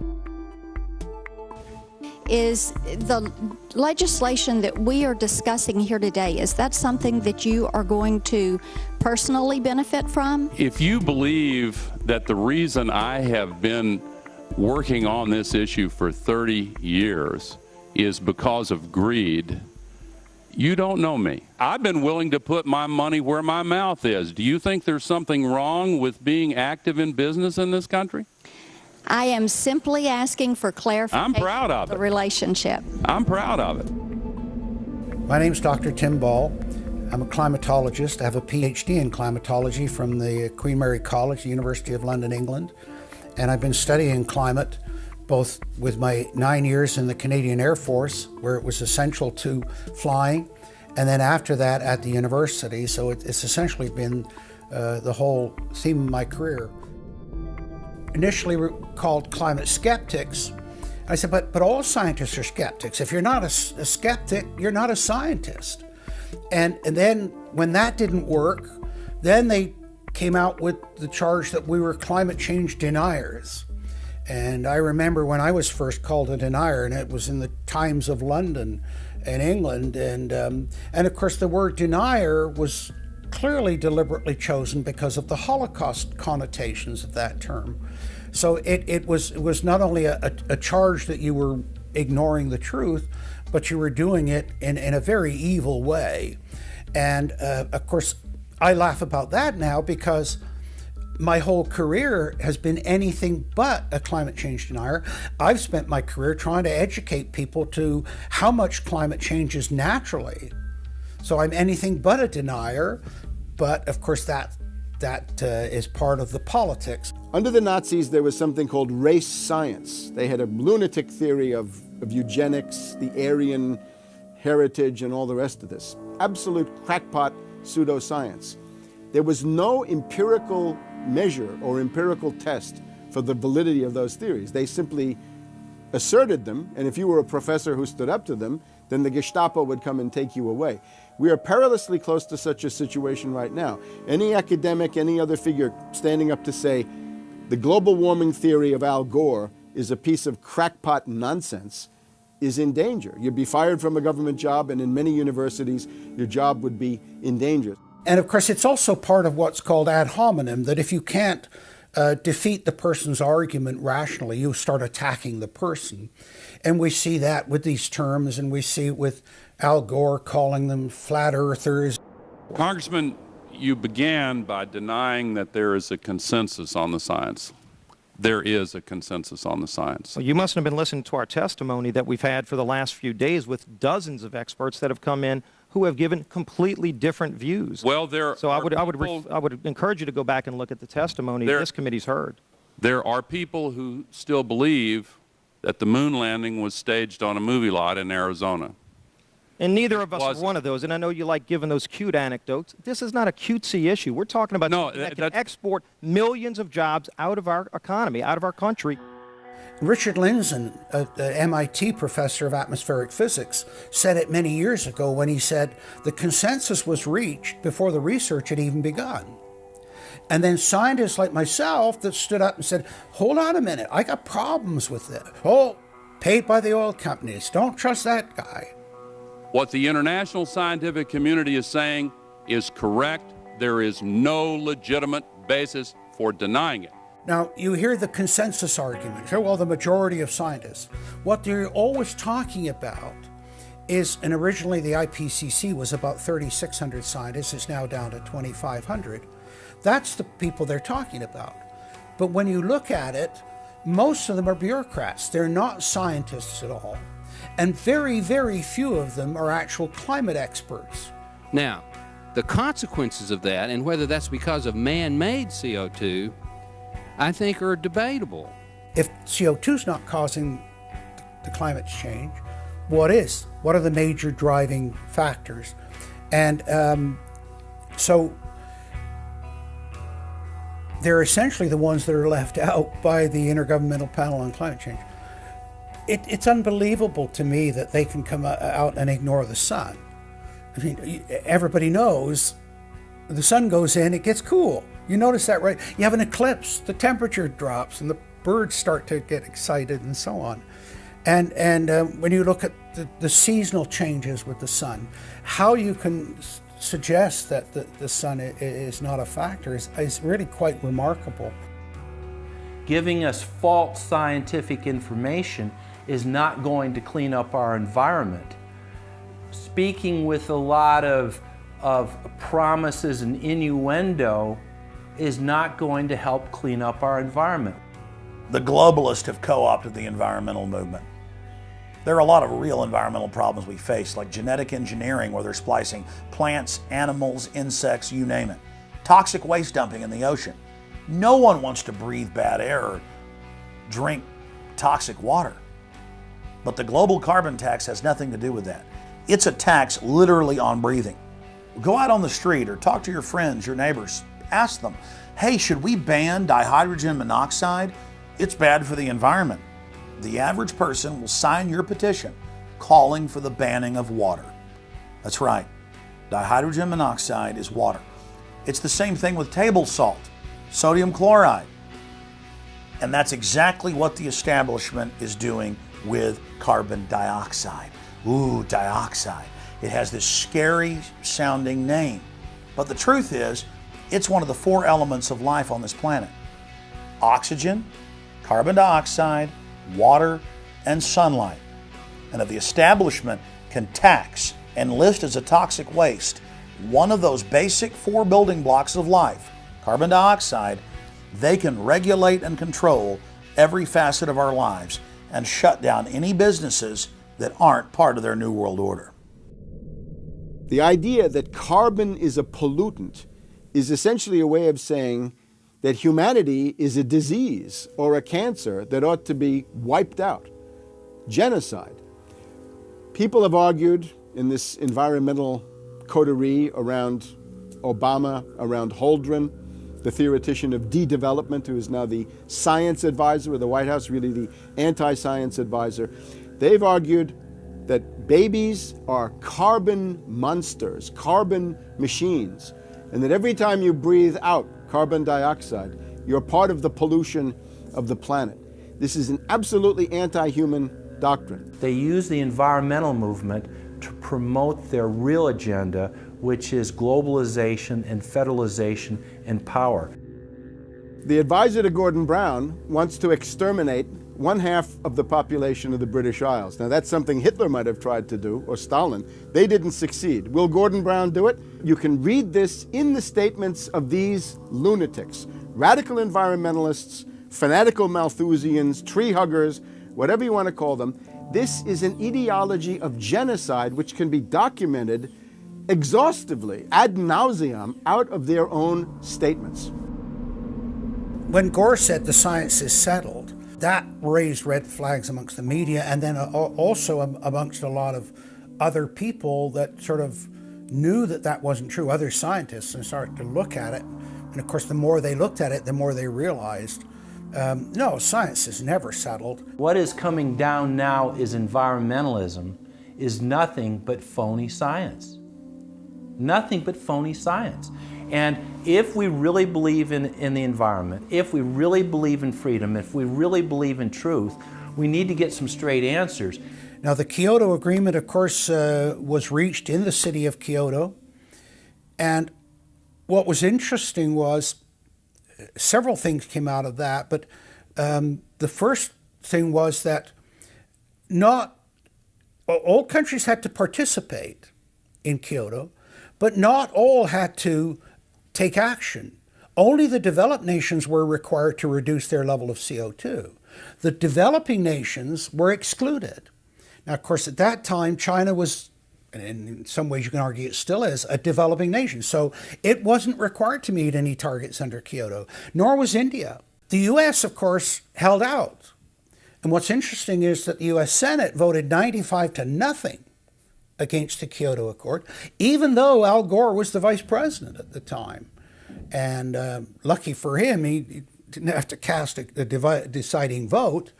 But so it was 95-0 against it, because the U.S. Senate saw, no, this is a socialist distribution of wealth. This is going to cost jobs and economy, and so they scrapped it completely.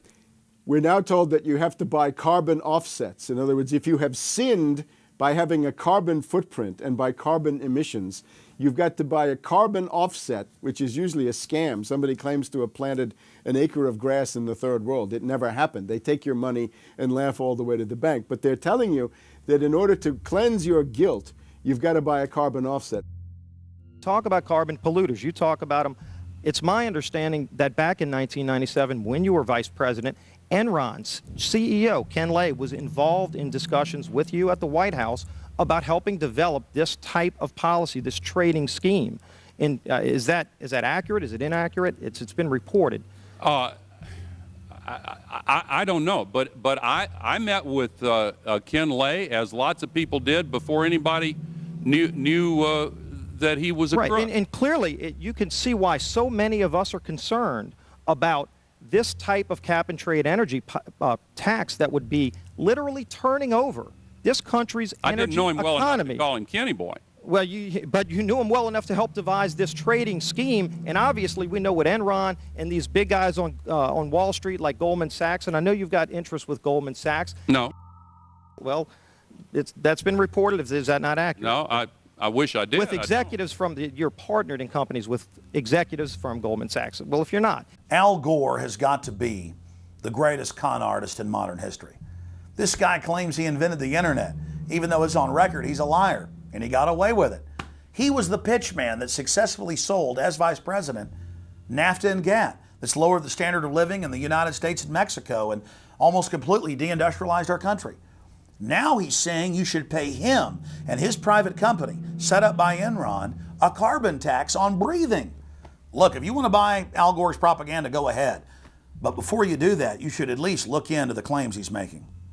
There was a meeting in the White House in 1998 between Al Gore and Bill Clinton, Ken Lay, and Lord Brown. Okay, well, who were these people? Well, we know the president, the vice president. Ken Lay, of course, was the president of Enron. And Enron was a major, major player in the carbon credit, carbon trading. And in fact, stood to make an enormous amount of money out of it. And so it was part of the collapse of Enron. And Lord Brown, of course, was the head of the largest oil company in the world. And they were looking to buy into this, as is happening now, where the energy companies are becoming the big promoters of, oh, we got to go green, we got to go to alternate energies, and all of this this stuff. They saw a business opportunity and leapt onto it, and one that would make them look green again. When it came time for the 1,200-plus page greenhouse gas emission and carbon legislation to be voted on, the Speaker of the House, Nancy Pelosi, would not let the Republicans, or even members of her own party, see the bill until minutes before the vote. Republican Minority Leader John Boehner engaged in a rare House filibuster and read shocking section after shocking section from the legislation. Now, I really hate to do this, but when you file a 300-page amendment at 3:09 a.m., the American people have a right to know what's in this bill and have a right to know what we're voting on.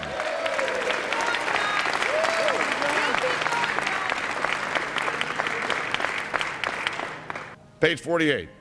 Each building code enforcement department receiving a grant under subsection A shall impanel a code administration and enforcement team consisting of at least one full-time building code enforcement officer, a city planner, and a health planner or similar officer. I can take you to Chickasaw, Mercer County in my district. They don't have one full-time person that works for the village, all right, not one. Look at the mandate on every city, village in America right here in this bill. So that we're not only going to tell you what the codes are going to be, but we're going to tell you how many people you need to hire to enforce this. Page 41, determine any geographic area within the contiguous United States that lacks a federal power marketing agency. Because, you know, we can't move power around the country without a federal power marketing agency. We do it today, but now we have to have a new government agency to do this. All California housing standards are now going to be imposed on every American community. You don't have the right to have your own building standards in your community or in your state. Hell no, the federal government's going to tell you what they are. It quickly became clear why Pelosi and the Democratic leadership were desperate to keep the contents of the bill secret before the vote.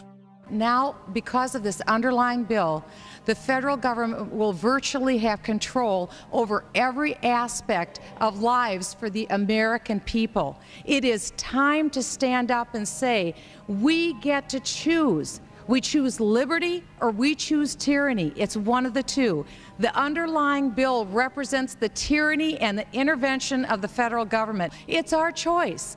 What will we choose today? Will we choose liberty or will we choose tyranny? And I know that we'll be facing the single moms that heard from last summer. They can't afford the gasoline bill. They can't afford the propane. You didn't do a great thing. You hurt some really decent families struggling, trying to make it, and this is going to be their death knell. It breaks my heart. I yield back. It is, of course, a carbon tax on economic activity, farming, manufacturing, real production here inside the United States. It would tend to shut down even those miserable remains of an industrial economy that we still have after the collapse of the Detroit automakers and their related subcontractors and so forth. Every home and business in the United States would be federally regulated and controlled. Mandatory home inspections will be carried out by federal inspectors, and it's all at the expense of the homeowner. In New York, they're called the environmental police. On this day, a surprise visit to a market in Brooklyn's Chinatown. And every day you're not in compliance, you face huge fines. Go to page 235. The Secretary may set and collect reasonable inspection fees to cover the cost of inspections required. So number one, they can come in, the federal government can come in and inspect your house and send you the bill. And if they find that you're out of compliance with this new federal code, the Secretary shall assess a civil penalty for violations of this section. And then further, going to page 236, each day of unlawful occupancy shall be considered a separate violation. We're setting up a global warming Gestapo that can literally come in, and now this new term, unlawful occupancy. So now living in your home is considered unlawful under this bill. This is ludicrous. Worst of all, carbon czars in more than 35 federal agencies are given unlimited dictatorial power to tax all forms of carbon and carbon emissions. The Commissar Green Police openly brag that they will have the power to selectively enforce the new edicts on a case-by-case basis. It's funny because when I tell people what I do for a living, the first response usually is, you're with the environmental police? There is no environment in New York City. With this new power, the Green Mafia can take over the entire economy through selective enforcement. We know, Madam Speaker, that this national energy tax will cost the American people $2 trillion. We know that. We know this will result in a loss of 2.5 million jobs every year for the American people. We know that.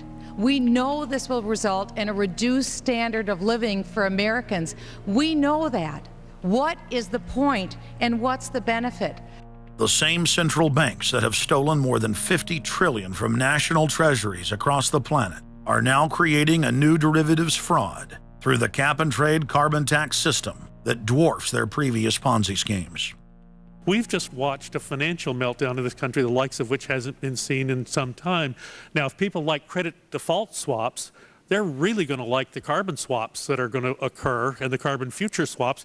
We spent a full day in this committee last summer talking about the manipulation of the energy futures market in oil.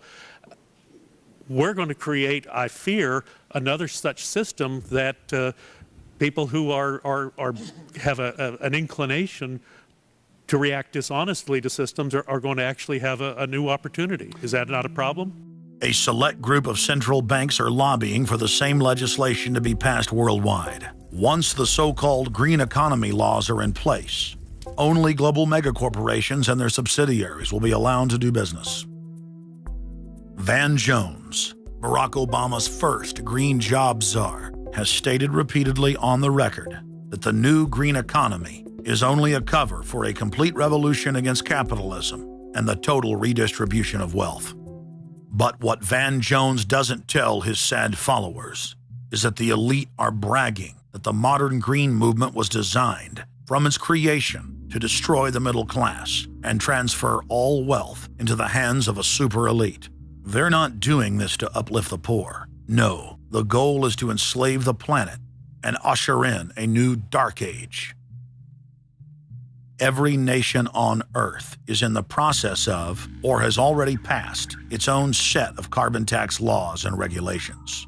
If their plan is successful, every nation on Earth will not only pay tribute to the powerful world government, but every facet of human life will be regulated by the technocratic global planners.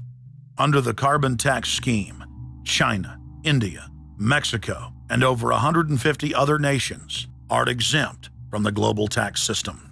You see, the bankers already own and control the third world. Their final target is the middle class of the West.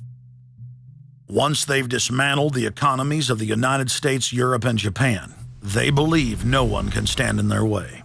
In short, the New World Order is a global corporate takeover. In their global corporate state, there is no room for individuality, sovereignty, or independence. As their program begins to face more and more opposition, lawmakers and supporters of the man-made global warming hypothesis want laws to be passed, making it illegal to question their theories. Recently, the head of Greenpeace was forced to admit that the Arctic and Antarctic ice caps grow in the winter and shrink in the summer, and that this is all part of a natural process driven by the tilt of the Earth and the Sun. The cosmic radiation coming from space, the amount reaching the Earth is affected by the strength of the Sun's magnetic field. So the magnetic field of the Sun is almost like a gateway controlling the cosmic radiation reaching the Earth. The magnetic strength of the Sun is also related to the number of sunspots. So they are directly related to changes within the inner structure of the Sun. The amount of cosmic radiation reaching the lower atmosphere creates more cloud, right? And cloud forms, you need to have what are called condensation nuclei. That is, little particles around which water can change from water vapor or gas into water droplets, minute particles that are visible in the form of clouds. We've known for a long time that there was more cloud than the amount of particles in the atmosphere, because we assumed it was clay particles and salt particles that were creating this condensation process. But there was this gap. We now realize, of course, it's the cosmic radiation that's doing it. So what the cosmic radiation is doing, controlled by the magnetic field of the Sun, is it's like putting up a screen in the greenhouse and blocking out the sunlight. And of course, that then affects the temperature of the Earth. That's why there's a relationship between the sunspots and the temperature on the Earth. So we now know the mechanism, but they completely ignore that. More than 31,000 scientists from across the United States, including more than 9,000 PhDs from the fields of climatology, atmospheric science, earth science, and hydrology, signed a petition rejecting man-made global warming as a scientific fraud. This shattered the hoax of the so-called consensus that the mainstream media had been pushing for years, that every scientist on Earth believed that man-made global warming was a fact. If the people are able to block their carbon tax takeover, the elite's agenda to establish a planetary world government will collapse. To force their unpopular agenda upon the planet, the controllers are racing to complete the construction of their police state control grid. Borrowing from tactics used in the past by communist, fascist, and other totalitarian regimes, every form of classical textbook tyranny is now being implemented in the West. In the United States, the central government is federalizing local police. State and local officers are in a great position to collect important information on terrorists and their allies, and the Terrorist Screening Center stands ready to help you. This video, produced by Homeland Security, is required viewing for all departments in the U.S. And with the teamwork of local, state, and federal law enforcement, we have an excellent opportunity to see the picture and solve the puzzle before these terrorists can strike again. State, county, and city police now take their marching orders directly from DHS and FEMA. The videos and training manuals turn peace officers, once guardians of the Republic, into secret police. See way down there? There's a woman taking photos of the dam. Someone called 911 and reported a suspicious person. As you guessed, she's going to be a Category 3 hit. And since it's very important that we don't let her know that we know, both the dispatcher and the officer need to make sure she doesn't hear the radio traffic. Stand by. If I could ask you to wait right here, please. Sure. Everyday items and activities are listed as proof that you are sympathizing with shadowy boogeymen of terror. Of course, he's going to keep his eyes open for anything interesting or unusual in the car. That would include cameras, binoculars, video equipment, GPS, maybe things like sleeping bags that suggest they're living out of the car. From their inception, Homeland Security and Northcom were set up to dominate the people and the states, not to fight the CIA-created Al-Qaeda. Patriotic members of the military and law enforcement, at great risk to their lives and careers, have sent this filmmaker federally and internationally produced law enforcement manuals, textbooks, documents, and videos. The MIAC report, distributed to Missouri law enforcement, lists gun owners, libertarians, constitutionalists as potential terrorists. The federally written document went on to list Ron Paul, Bob Barr, and American flag bumper stickers as dangerous paraphernalia linked to white supremacists. Even before 9/11, FEMA was quietly indoctrinating local police to have a hatred of the Founding Fathers and everything our constitutional republic stands for. Who was the first terrorist organization in the United States? Who? Founding Fathers. Founding Fathers. You mean Thomas Jefferson? Oh, yeah. You mean George Washington? Oh, yeah. Paul Revere? Yeah. These guys right here, let me ask you something. Did they try to scare people? Oh, yeah. They tried to intimidate the British. Did they use acts of violence? Your founding fathers, my founding fathers, were involved in acts of terrorism against British officials because they systematically had British officials assassinated.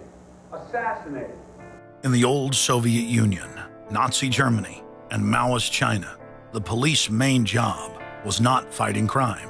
In totalitarian forms of government, the police are political enforcers, or commissars as they were known in Russia. It's their job to spy on the public and to intimidate the exercise of free speech. Once a climate of fear has been achieved, the public begins to self-censor, to shut down. Once the people have been intimidated to withdraw from the field of intellectual battle, the tyrants have a free hand to expand their oppression and looting of the helpless serfs. The average man and woman is in a trance. They get home from work, they don't even talk to their children. They turn the television on, and they let those corporate messages set the agenda in their lives. If we want a revolution against these social engineers and the scientific dictatorship, we have to start getting back to basics, having barbecues, knowing our neighbors, loving our husbands and wives, spending time with our children, and getting back to real human culture. This false corporate culture has been superimposed over our daily lives. The public is literally under a trance. We have to somehow reach out to them and break them out of this trance. And as the globalists destroy our standard of living and bring in their police state, a lot of people are beginning to wake up and realize that what they've been told all their lives was a lie. But it's essential that we, the people, are there to reach out to our fellow Americans and our fellow human beings and show them the truth. But the scientific dictatorship needs more than just a secret police network to carry out their plan. Citizen spies at every level of society have been recruited to keep their eyes and ears focused on everything their neighbors and co-workers are doing and saying. More than 50,000 private sector executives have been recruited by FEMA to secretly serve as deputy FBI informants under the InfraGard program. Now there are more than 75,000 preachers serving FEMA in the clergy response teams. Internal FEMA documents reveal that the majority of America's pastors now serve as agents of the shadow government. They are even instructed on how and what to preach. And as KSLA News 12 Jeff Farrell discovered, the clergy would help the government with potentially their biggest problem, us. From my cold, dead hands. Charlton Heston's famous declaration captures a truly American value, the overarching desire to protect our freedoms. But gun confiscation is exactly what happened during the state of emergency following Hurricane Katrina in New Orleans. U.S. troops also arrived, something far easier to do even now thanks to last year's elimination of the 1878 Posse Comitatus Act. That forbid U.S. troops from policing on American soil. If martial law were enacted here at home, public fears and quelling dissent would be critical. And that's exactly what the Clergy Response Team, as it's called, helped accomplish in New Orleans. Jeff, the primary thing that we say to anybody is let's cooperate and get this thing over with, and then we'll settle the differences once the crisis is over. Such clergy response teams would walk a tightrope between the needs of the government versus the wishes of the public. In a lot of cases, these clergy would already be known in the neighborhoods in which they're helping to defuse that situation. For the clergy, one of the biggest tools that they will have in helping calm the public down or obey the law is the Bible itself, specifically Romans 13. Because the government is established by the Lord, you know, and that's what we believe in the Christian faith. That's what's stated in the Scripture.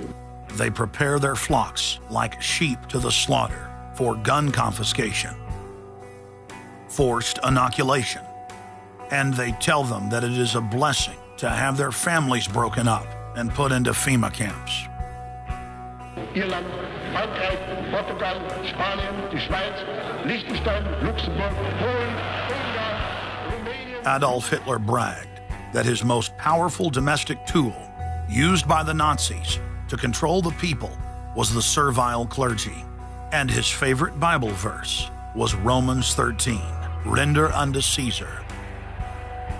Either you are with us or you are with the terrorists. The scam was launched as a simple bait and switch. The government recruited the public by telling them that they were needed in the fight against Al-Qaeda. But from day one, over 90% of their training and operations focus on demonizing, surveilling, and harassing anyone who stands against their takeover. The Department of Homeland Security calling on firefighters to take on a new role in the war on terror. The idea to be the eyes for the U.S. government when they're inside a home. Now, unlike police officers, firefighters don't need a warrant to go into private houses. And critics say that's where things get sticky. Cable company repairmen, truck drivers, maid services, and hundreds of other professions that go inside homes and businesses without warrants are now on the government's payroll as citizen snitch spies. But Big Brother doesn't stop there. Children are being indoctrinated inside the public schools nationwide to spy on their parents. You can give information without having to give your name. You guys can get paid for good tips up to $200. The New York Times praised public school programs in the United States and England that are training children to report their parents for eco-crimes, like taking a hot bath or letting the water run while you brush your teeth. All of that violates their carbon footprint credit allotment.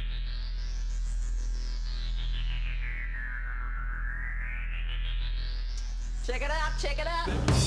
And that's where we come in. We're the carbon cops and we're on the lookout for energy wasters. Our job is to get all Australian households to cut their carbon emissions. So Carbon Cops is a program that looked at energy use in a domestic sense. We went into people's houses and got them to reduce their energy use by 50%. Sadly, the Boy Scouts of America have now contracted with the Department of Homeland Security and are now training more than 20,000 Boy Scouts in anti-terror urban warfare mount training. The federal grants are very specific. The Scouts are trained to carry out seek and destroy missions against disgruntled veterans of the U.S. Armed Forces. Good evening, everyone. Homeland Security is enlisting some unlikely new recruits to fight terrorism and help with other emergencies. The Girl Scouts. Girl Scouts across the country and here in East Tennessee are now taking part. 9-year-old Elise Murphy has already earned a lot of Girl Scout patches. And now, every member of the 3.4 million Girl Scouts of America is now being trained by the Federal Emergency Management Agency to aid and support Homeland Security in disaster and anti-terror operations. One of the things that if you talk to our generals, they are desperate for is a civilian counterpart to our military forces. Everybody somewhere between the ages of 18 and 25 will serve 3 months of basic training and understanding in a kind of civil defense. So is this compulsory then? Well, you have to, in a sense, it's required of everybody, 18 to 25, 3 months, and at some point at that point you do it. Creating citizen armies in one way is, it's disgusting, because what you do is you get young kids and you can mold their minds easily. And we saw them chanting and crying, and they'll follow any leader, whether it's in a black shirt, a brown shirt, a red shirt, whatever the shirt might be. Another branch of Homeland Security, the Corporation for National and Community Service, is setting up literally hundreds of other private uniformed youth groups. The White House has introduced legislation to establish forced national service for all Americans between the ages of 16 and 64. In 2008, the North American military governorship, known as NORTHCOM, announced that they had deployed 4,000 regular Army troops inside the United States to deal with civil unrest because they knew that their offshore masters were about to rob the United States blind. In 2009, the Pentagon requested funding from Congress to deploy 379,000 military personnel in thousands of communities across the United States. And now, legislation has been introduced in Congress to expand a system of FEMA concentration camps across the United States under the National Emergency Centers Act, H.R. 645. The Republic is hanging by a thread. The last vestiges of our free system of government are being swept away. You know, you got time to watch baseball, you got time to watch football, you got time to entertain yourself, but I think a knowledgeable public we're losing, and we've got to get people back on track to paying attention, because if you don't pay attention to your government and what they're doing, you're going to pay some dire consequences for it. Unless we become active and become influential in the power centers of society, there's nothing we can do about it. Just knowing about it is not enough. And as long as we are given at election time an option between the Republican candidate or the Democrat candidate, both of whom have been selected by members of the Council on Foreign Relations and both of whom have the same general policies, that's not going to change anything either. So the real issue is, so what?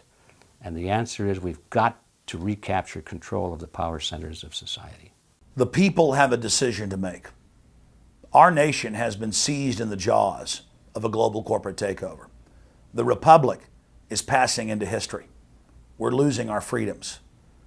And it's up to every man, woman, and child in the United States to decide whether we're going to be fooled by the slick propaganda of the social engineers or whether we're going to restore the Republic.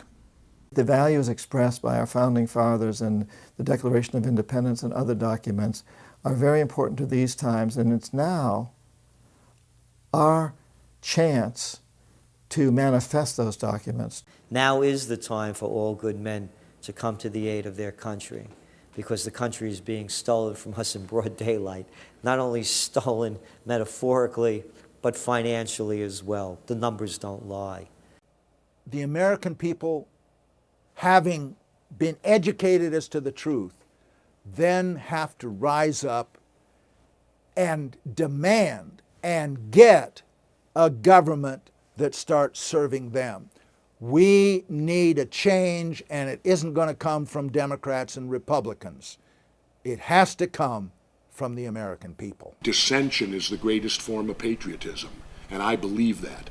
Because if you don't hold your elected officials' feet to the fire and pay attention, you are going to get bad government. So it's imperative for all of us. It's our job as citizens of this great country to pay attention. This is our last chance to not relive history. Hundreds of nations have fallen to tyranny in the last century alone. America is a prize coveted by the despotic megacorporations that now dominate our planet. If their world government is truly to rise, freedom and the republic for which it stands must fall. Now is the time for all good men and women to come to the aid of their country. One of the greatest events in history is taking place before our very eyes. For many generations into the future, our progeny will look back on this time as either a place where humanity rose to the challenge and made a stand against the forces of darkness, or as a time when the planet fell into the grip of a merciless high-tech tyranny.